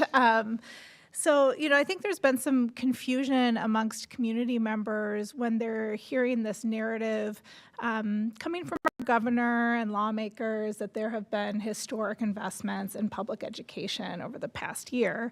And, while we're certainly grateful for all of the work, the pro-public education work that's been done at the legislature, there were quite a few unfunded mandates that were added to school districts, and we're still operating in a context in which public education has been severely underfunded for decades. And so a one-time infusion isn't going to make up for the cumulative effects of underfunding year after year. So I've been answering a lot of kind of like narrative and contextual questions from community members, and I think that that's important as we're looking at your recommendations in this report. And for community who are watching, there was an article in the Minnesota Reformer last week. The title is "Why $2 billion in New School Funding is Leaving Minnesota Districts Scrambling for Cash," and I think it really provides some important context around this conversation. So as I read this report, the big takeaways are we still need more funding, right? Like that's just the reality from the legislature. And we as a board really need to be working on recruiting and retaining students and being really thoughtful about that in terms of the programming we're offering, how we're communicating about our district, et cetera. So thank you very much. No question in there. I'm like an academic at a conference, but I wanted to provide that context for our community. Thank you. Thank you. Director, go ahead. Chair Andreessen? Yes, I Director. wanted to make a comment as well. Just legislatively, this is a year of policy, right? It's not a funding year. So I just want to provide that context for people that, this is, knock on wood, what we're getting, right? And wouldn't expect millions of dollars to come to the district. And I think, Luke, you mentioned that, generally we want to maintain a balanced budget because if we dip too far into the reserves, it does cause a reverberation that kind of balloons the debt in a way that's very unhealthy. So I kind of wanted to provide that context for the public and for the board as well. Thank you. Director Westmoreland, can I ask you a quick question? Do you, could you share just maybe like one of the unfunded mandates for the schools? Just out of curiosity, if you just know it off the top of your head. Yeah, absolutely. So I think one of the big ones that we're trying to figure out is paid family medical leave, which, in full transparency, I testified at the legislature in favor of it and asked the legislature to cover the school district's employer cost of that. And that did not happen. And in the Minnesota Reformer article, the journalist lists several other unfunded mandates or mandates where funding was allocated, but it's not enough to cover the actual cost. I highly suspect Director Chapanduka will be able to give us more specifics than I was able to. Yeah. Unemployment too, right? Yeah, Yeah, there's the component with unemployment. I think it's a whole list of mandates which some of them we are still costing to see how even we operationalize them. Some of them do come with this one-time funding, which as we move into future years, the probabilities the district will have to be responsible for covering some of those costs. Yeah, I'm actually looking at the list that we put together It's a spreadsheet with 72 discrete line items reflecting new mandates, and some of them, as Director Chependuka shared, came with one-time funding, some with partial funding, some with no funding, and we're still just trying to figure out, okay, you know, what have we spent in all of these areas, and what are we required to do this year, next year, the years moving forward, whether we have the funding or not. And to that end, to what's already been mentioned, even though it is a policy year, there are numerous opportunities for additional expenses to become evident through the course of the work of the legislature. So I think some of that diligence, even as we think it not a funding year, has to also focus on any other additional items that get added through the process that we need to be aware of as well. Thank you for adding that, because that was something I was going to also discuss, that at our legislative breakfast with the LAC, we did talk about that. Even though it's a policy year, some of these unfunded mandates can be corrected through policy. So that is some place where we can target our advocacy to have an impact on the budget situation. So I know that the LAC is taking up that charge and working really hard with our legislators, who are very supportive of public education. But oftentimes, yes, bills that are absolutely necessary have unintended consequences when there isn't funding attached. So hopefully we can correct some of that, at least the bigger ones. Thinking too, I'm sorry, Chair Andreessen. No, I was done. I wasn't recognized. I didn't follow the rules. Surprise, surprise.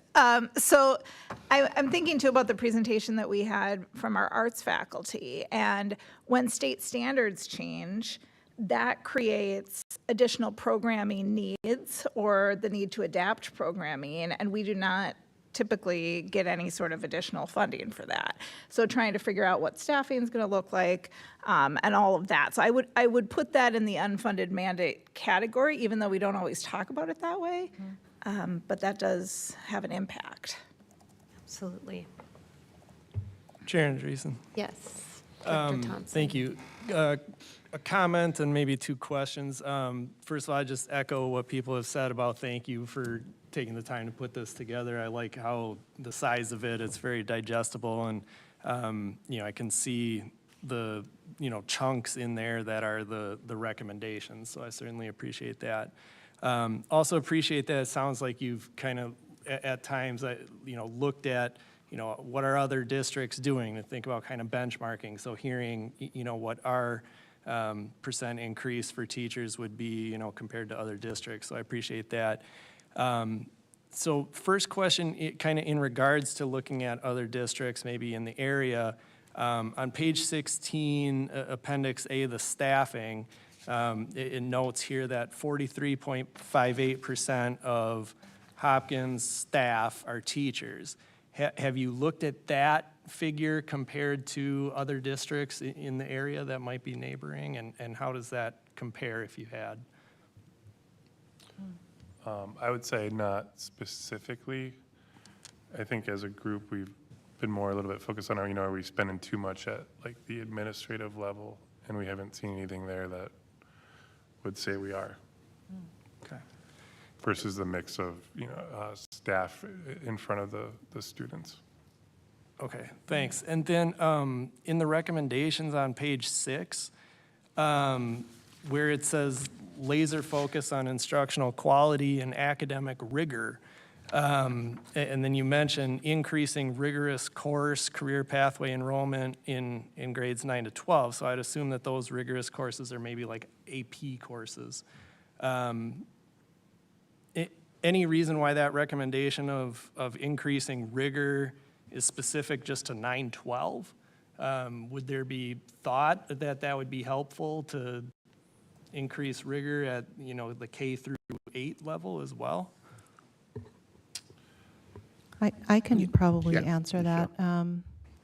I think this is actually, these bullets are a consolidated version of what we were previously looking at. So we had some elementary instructional priorities and some secondary, and ensuring rigorous at grade level or above instruction was a priority for elementary and for secondary. Okay. But, you know, we always want to think about how we can ensure that every student in a secondary setting has opportunities for rigorous engagement in courses, because in traditional districts, you know, there's a lot of gatekeeping happening, right? And we just want to make sure that all of our secondary students, because it's very choice-based, have access to rigorous programming.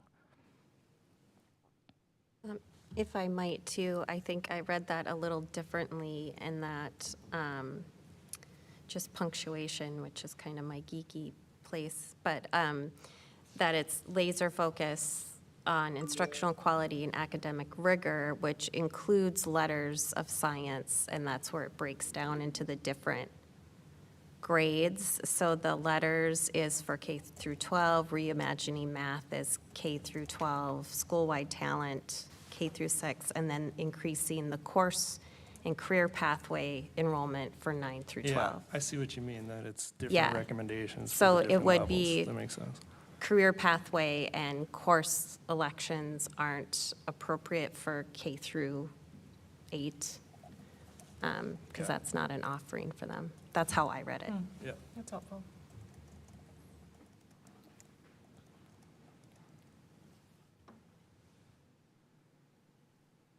Any other comments or questions?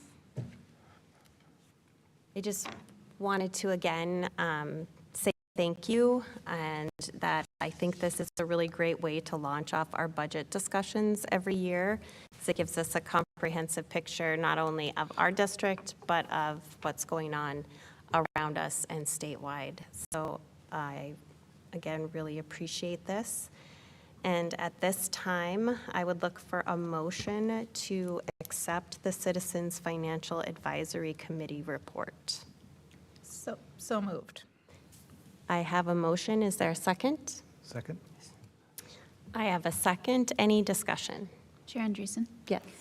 In light of what we had spoken about earlier and increasing transparency in the budgeting process, as Director Thompson mentioned, there is actually a wealth of financial information on our Hopkins School website. So if you go to hopkinsschools.org, clicking both on district and on services on the top bar brings you to an overview of all of our fund balances and CFAC reports from previous years, and this after the board action to accept this report. Those sites will get updated with this new report. So if anyone was interested in comparing the last several years' work, you're free to do that. Great, thank you. Any further discussion? Seeing none, all those in favor? Aye. All those opposed? The recommendation passes. Thank you again for your time. And we will move on to the school board goals summary. Thank you. Thank you, CFAC. Thank you. Thank you all. So we discussed this at length during our workshop, so I will just give a quick overview.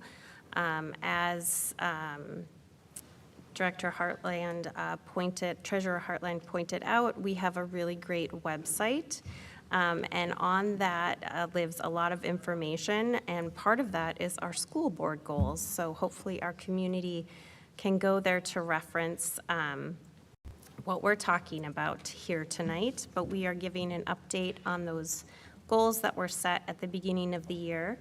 And I would direct everyone to go back and watch the workshop to get some more information about it, but I will quickly go through.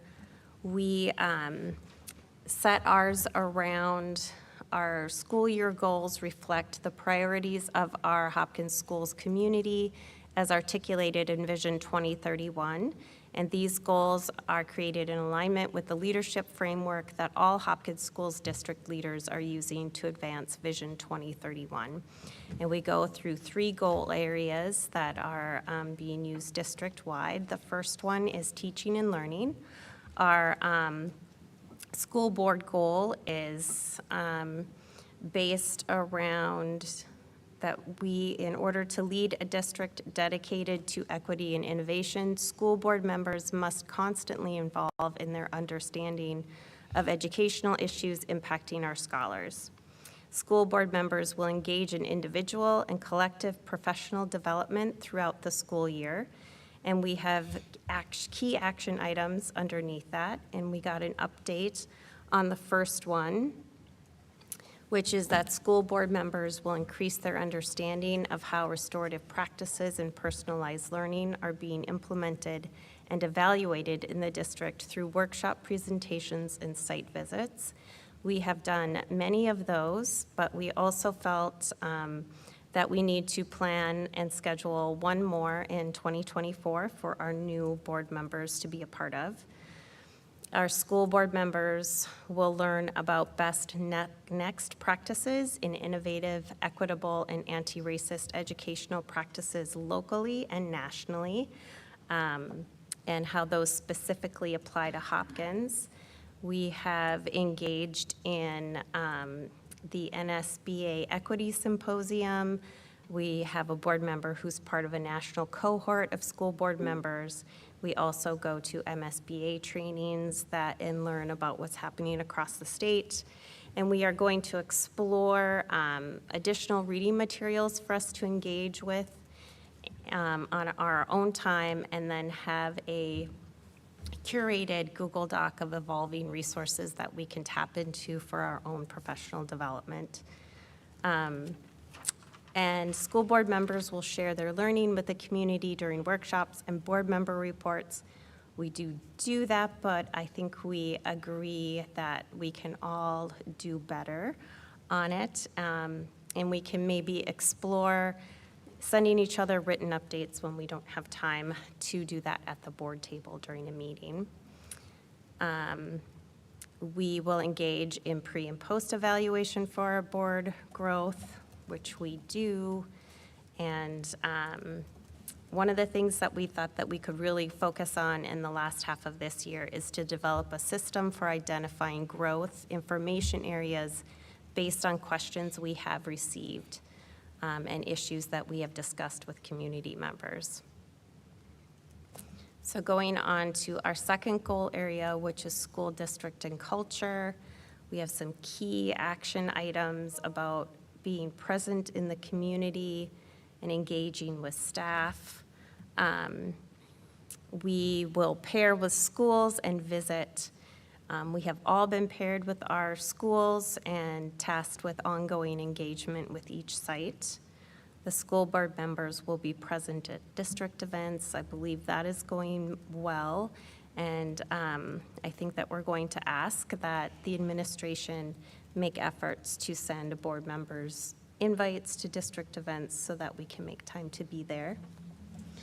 And then school board members will hold engagement sessions. We did a policy engagement session in the fall. Budget is to come, and policy and budget are going to be in alignment with those transparency and meetings. And the school board members will collaborate with student board reps. We do this well, and that we need to ensure all board reps are on committees because their input is invaluable. And around board culture, we are going to host a culture building retreat in early 2024. We're having trouble doing that. So we have an ongoing need to schedule it, but we're being innovative with having mini modules, and hopefully we're going to do a team building pickleball event. School board members will identify governance law versus culture. We're doing that ongoing. and that we are being intentional about implementing new practices when we learn them. And then we have done our holistic new board member onboarding process. Goal 3 is operations. Under that, we have fiscal transparency and understanding. Since we are just starting our budgeting process, most of this is ongoing and to be determined. School board members will collaborate with CFAC, which they were here tonight, and the LAC to educate community members about statewide public education funding. We have an upcoming day at the Capitol, and we often share AMSD's advocacy and education around funding. And then the school district budget information will be communicated in an accessible way. We have a treasurer's report at every board meeting, and also Director Thompson made us all aware that that we have really great and transparent budget information on our website, and it's very accessible. And then our final action item is policy transparency and understanding. We held a workshop on upcoming policy revisions that were based on legislative changes.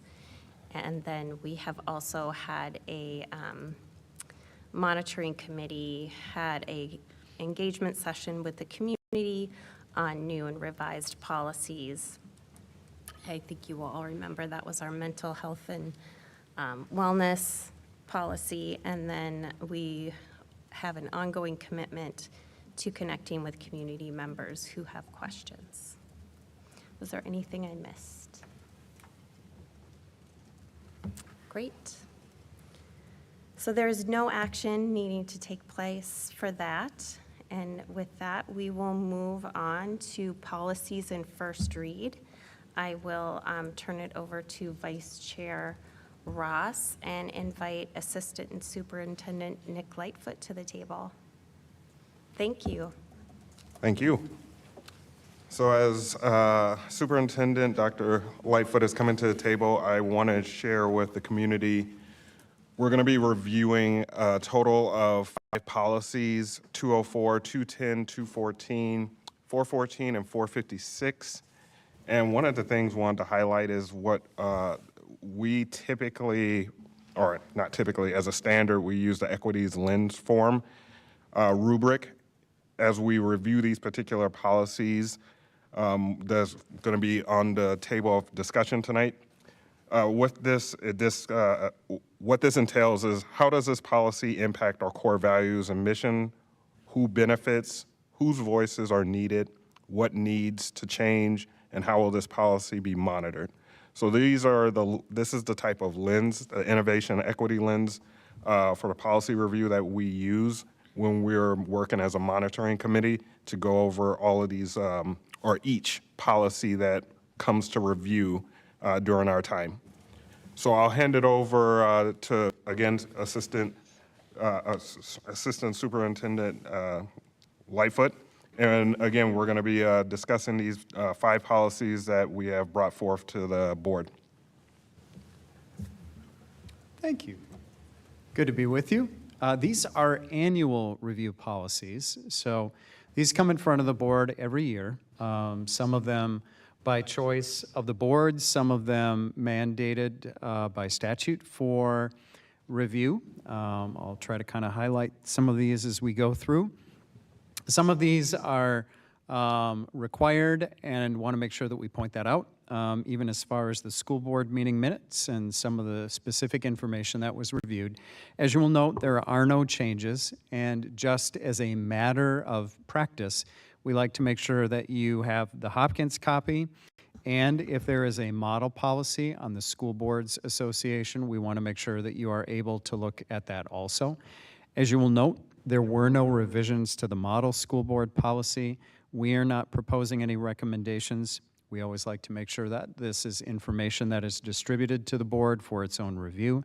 But if there are questions around 204, happy to address any of those that may come from review of this first policy. Thank you. Any questions or comments from my colleagues? Chair Andreessen? Yes, Treasurer Hartland. I do know that in past legislative sessions, there has been some effort to get legislature to change state statute to allow publication on our website to be sufficient public notification so that we do not have to pay local newspapers. Granted, the cost is not enormous, but it's multiple hundreds of dollars for our district every year. Do you know if, granted, session just started, but do you know if there's any plans to hear that? I haven't heard of any that has been and brought forth multiple times.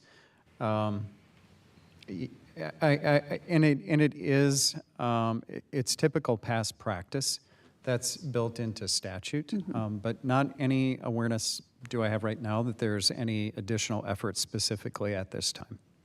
Thank you. Any other questions or comments? Seeing none, do you want us to pass these as a slate? How about we do that? Oh, sorry, Director Andreessen? I thought we were just talking about 204, but is this in general all of them? Or just No, 204? we're gonna now, I believe, move on to 210. Oh, Is okay, that correct? sorry, yeah, I was just, I had a question about one of them, but if, okay, never Yes, mind. I think we're gonna talk about each of them individually and then. And then slate it, okay. Pass them as a slate and move them to second read. Okay. The next one in the series is 210. This is conflict of interest for school board members, as you will note. This is really looking at any avoidance of conflict of interest or the appearance of impropriety as it relates to board action. You will note that specific attention is paid to any financial interests that may be involved, and the really disclosure of any conflicts should those exist. So with that, you'll see there again, there were no recommended changes from the Minnesota School Board Association model, nor were there any changes recommended from the monitoring committee. If there are additional questions, be happy to address any of those for 210.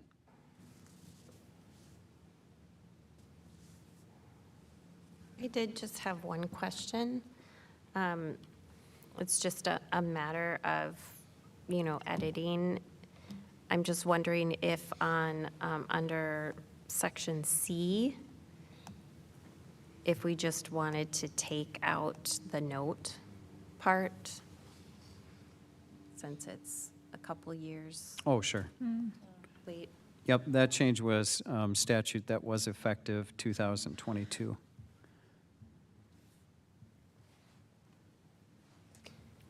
I feel like policies are long enough, usually. Can I ask a clarifying question quickly? For the note for C, again, this is just clarifying, like, is it gonna be $8,000 added to the 20,000, or is it just a 20,000 for, I believe it's for employees or school district being employees? Yeah, it's just 20,000 in the fiscal year. And so just taking, it used to be 8,000, but that got changed.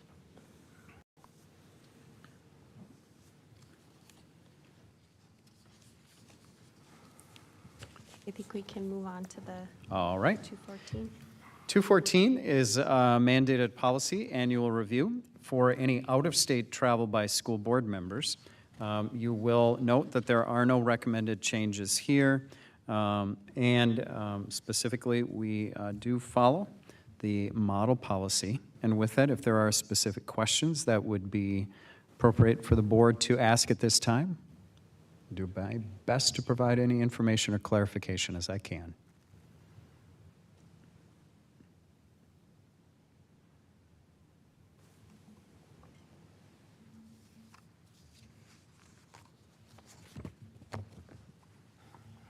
Seeing none, I All think we right. can move on. Next one was 414. This is an annual review as well, mandated reporting of child neglect or physical or sexual abuse. What you will note through the course of the conversation, and I entertain any monitoring committee members to add further detail as well. When we reviewed this, we were really looking at and reflecting on, was it inclusive of all of the sets of information that we wanted to make sure that we brought to the community's attention. And part of that review did note that we were also looking at our work with mental health and making sure that we were acknowledging that pattern could also exist within the stated policy here of any reporting that would be required for any abuse that may be relevant for this policy, and then, of course, obligating that reporting as well. Monitoring committee members, any other additional context to that? No, I think the biggest thing was that with the state statute, MSBA, with the one that they had, the mental injury was missing, was the missing piece. And so that's where the mental, just for some context, that's where we included the word mental to be also a mandated reporting component, knowing that we have physical and or sexual abuse, but mental was missing, even though it was highlighted by the MSBA sample policy that was provided. Just to share context with my colleagues.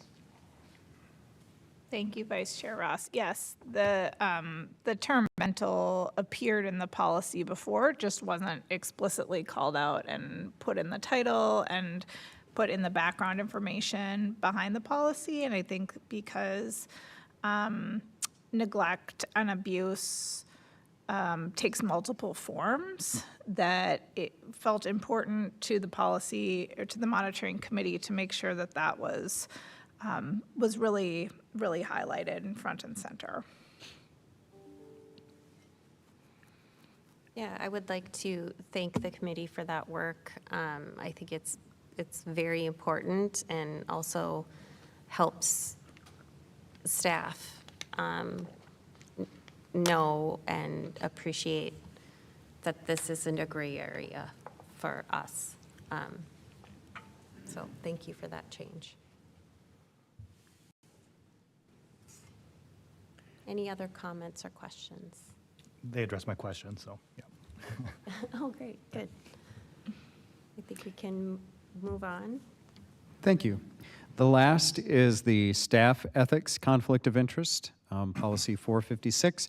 You will not find a model MSBA policy for this, as this is a Hopkins policy that, as directed by the school board, is specific to Hopkins and has specific information mirroring much of that is part of the board member conflict of interest.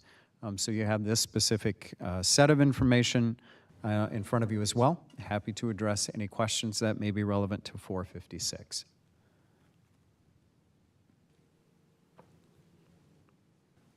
Thank you for that context. Anyone have any questions or comments? I just had a question that just popped up in my head about policy 414. I don't know if we can go back to that one, but we can improve, or we can continue to look at this one. Yeah, could we finish on this one and then go back to Yeah. 414? Would that be okay? Yep, that's totally fine. Any comments or questions? Great. Thank you for that. I think it's wonderful that we have this policy, even though we don't need to.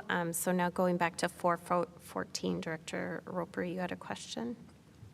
Yeah. So I'm just looking at the, just one second, about the line on abuse for staff. It says it's under section, which one is it? Oh, geez, so many sections. Okay. So under like the definitions, and then it goes to like under 8, where it says neglect does not occur solely because of a child's parent or guardian wait, sorry, just one second. Oh, abuse does not, this is under section I. It says abuse does not include reasonable and moderate physical discipline of a child administered by a parent or legal guardian that does not result in an injury. Abuse does not include the use of reasonable force by a teacher, principal, or school employees. And I'm just wondering, when we talk about like abuse from school employees or like a principal, does that include, let's just say like, for example, right, we have these TikTok challenges where students are going up to like slap a teacher or to like hurt a teacher. Is them defending themselves with that? Could they get in trouble for abuse, like for defending themselves in a case where they are being attacked? I think in answer to your question, you know, as you tend to look at some of those hypotheticals, much of those are fact dependent, depending on the set of circumstances. And as situations are reviewed, much of the detail that's contained in here as part of those definitions may apply, depending on whatever set of circumstance might also be part of it. In general, what we always look for is the professional decision in a set of circumstances to make sure that the decision maker is making the most appropriate decision in the best interest of a child. And as we tend to use that as the framework, obviously those are the sets of conditions that we would review any set of circumstances, and if they weren't and physical injury was involved, what this provides is the report. We aren't the decision maker in many of these cases. The report goes to MDE or to another police potential authority so that those spaces are looking at those actions in that context. Part of the reporting of that abuse and the way that the policy is written promotes that we should, whenever in doubt, report. So under those sets of circumstances, might we report, depending on the set of facts? Potentially.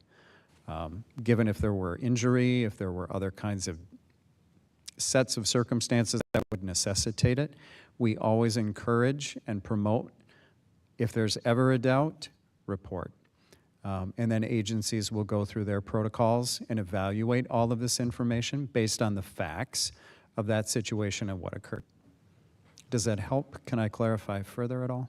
No, that helps. Just wanted to clarify.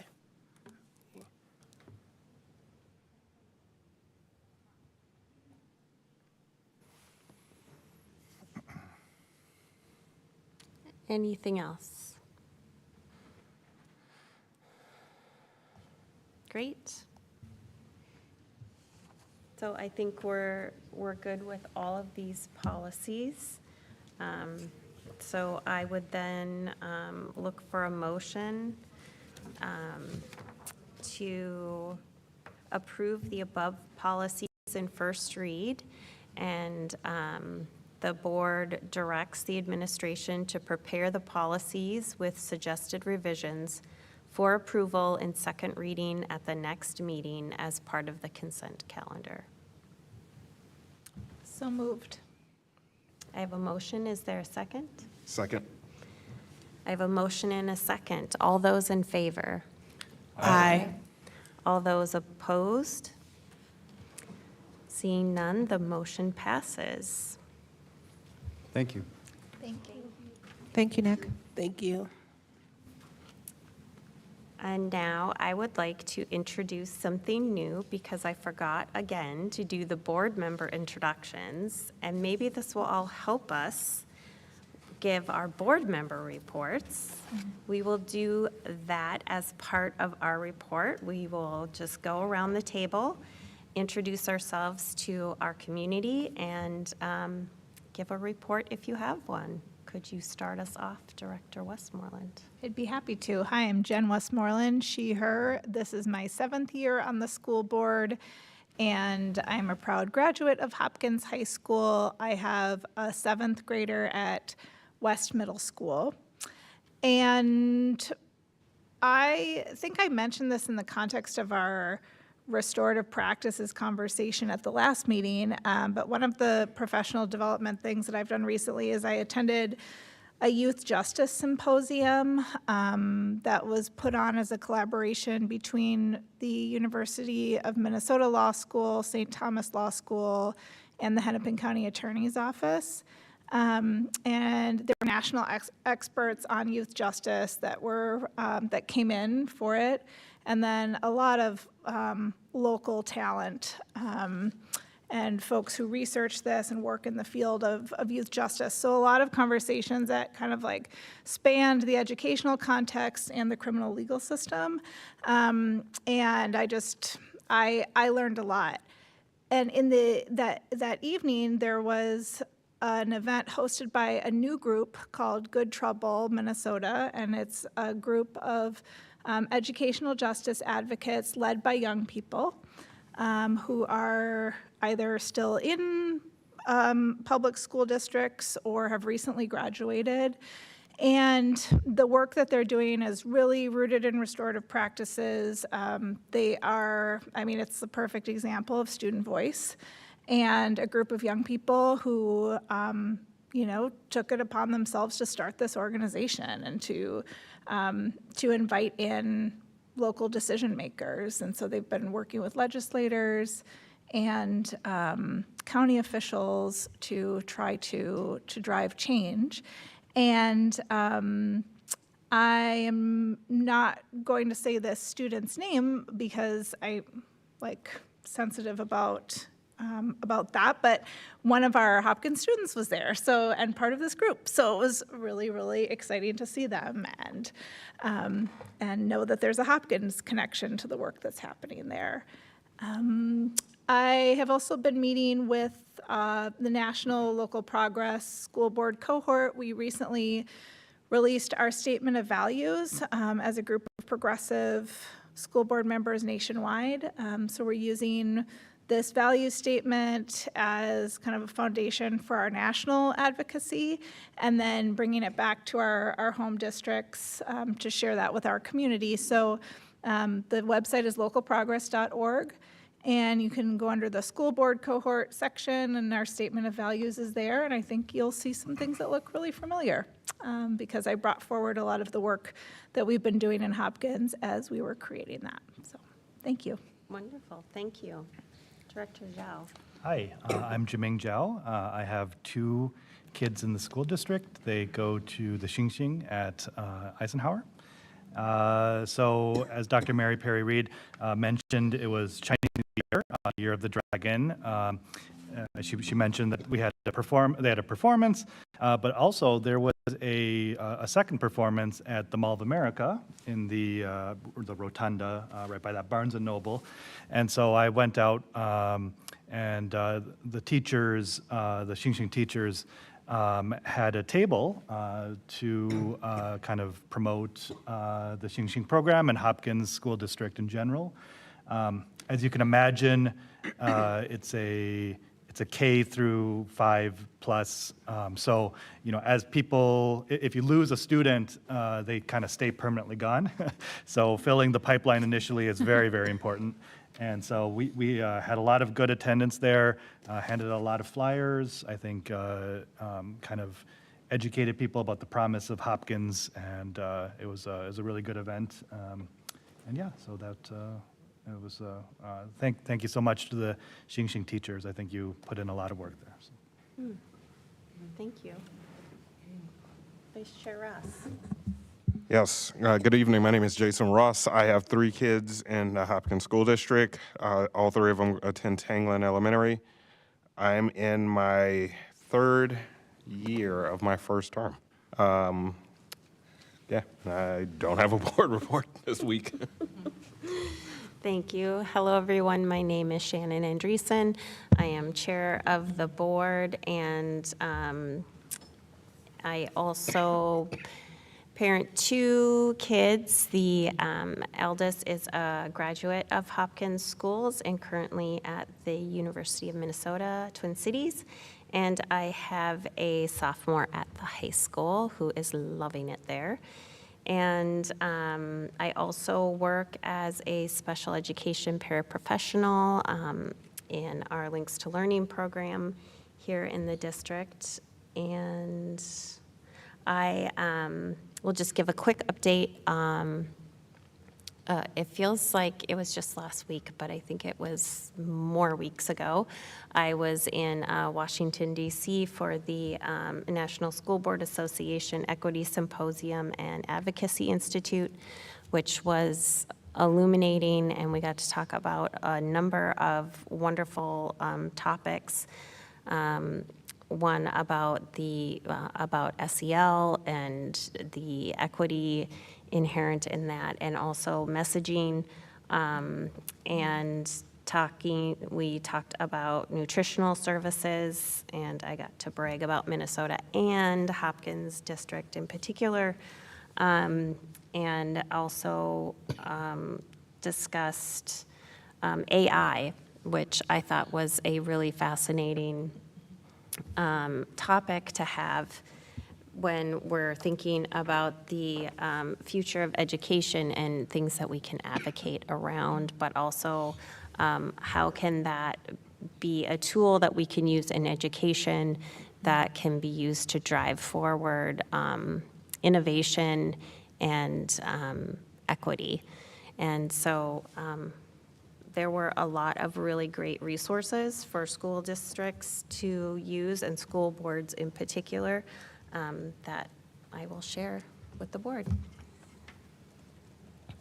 Hi, I'm Rhoda Marie Perry, Reed Superintendent. I've already provided my board update, but I do want to say that I would welcome feedback from board members, because I want to make sure that the superintendent updates meet your needs in terms of feeling more informed and accurately informed. They have been a little bit longer than what has been typical for me over the years, but that's because we have new board members, and I just want you to feel like you're getting lots of great information. But I definitely welcome your feedback so we can shape the reports to align with the needs of board members and what you perceive the community needs as well. Thank you.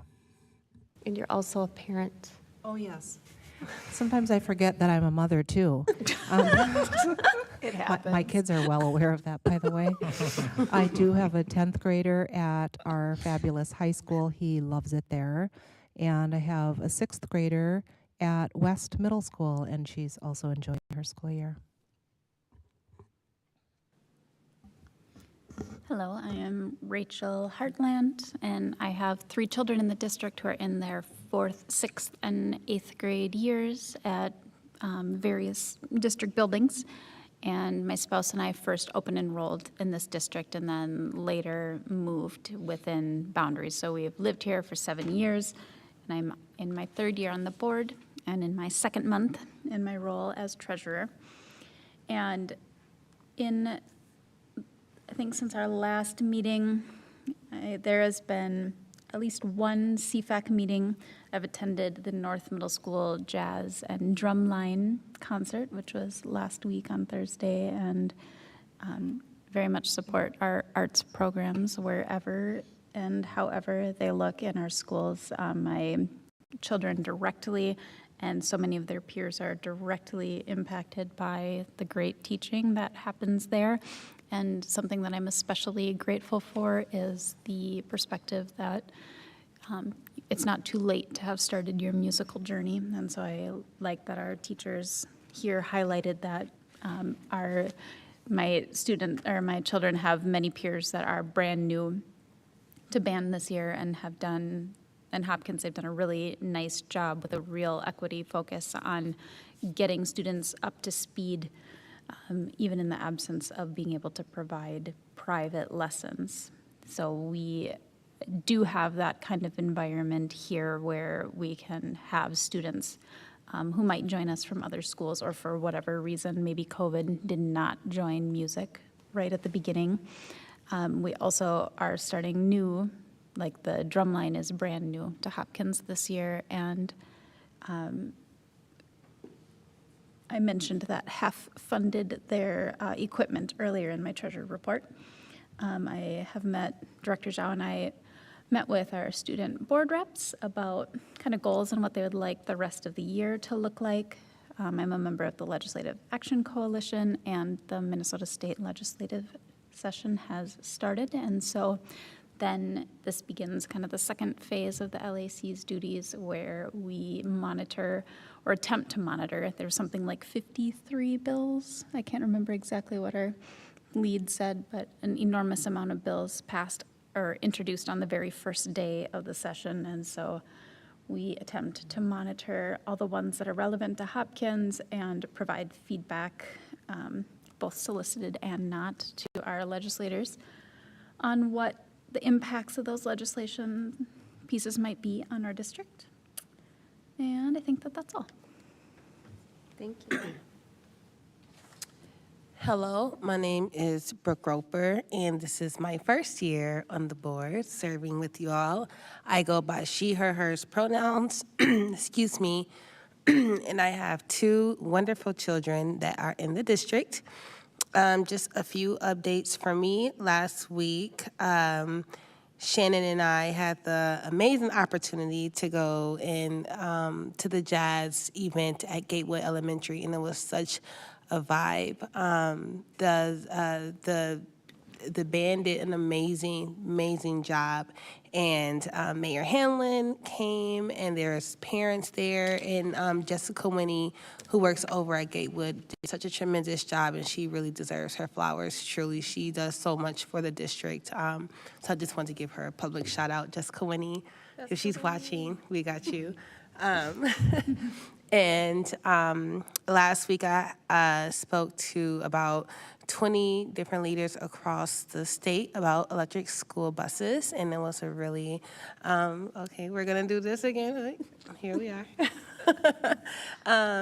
About electric school buses and just the importance of pushing them in the district, especially as we as a world is moving towards a zero emissions future. I think it's really important that we start to center our conversations around climate and environmental justice and seeing how Hopkins can lead that work, because we are positioned to do so with so many amazing brains at the table to think about how we can have a great future moving forward for our high school students. Our students in general. And there is an event that is coming up that I would love to invite you all to.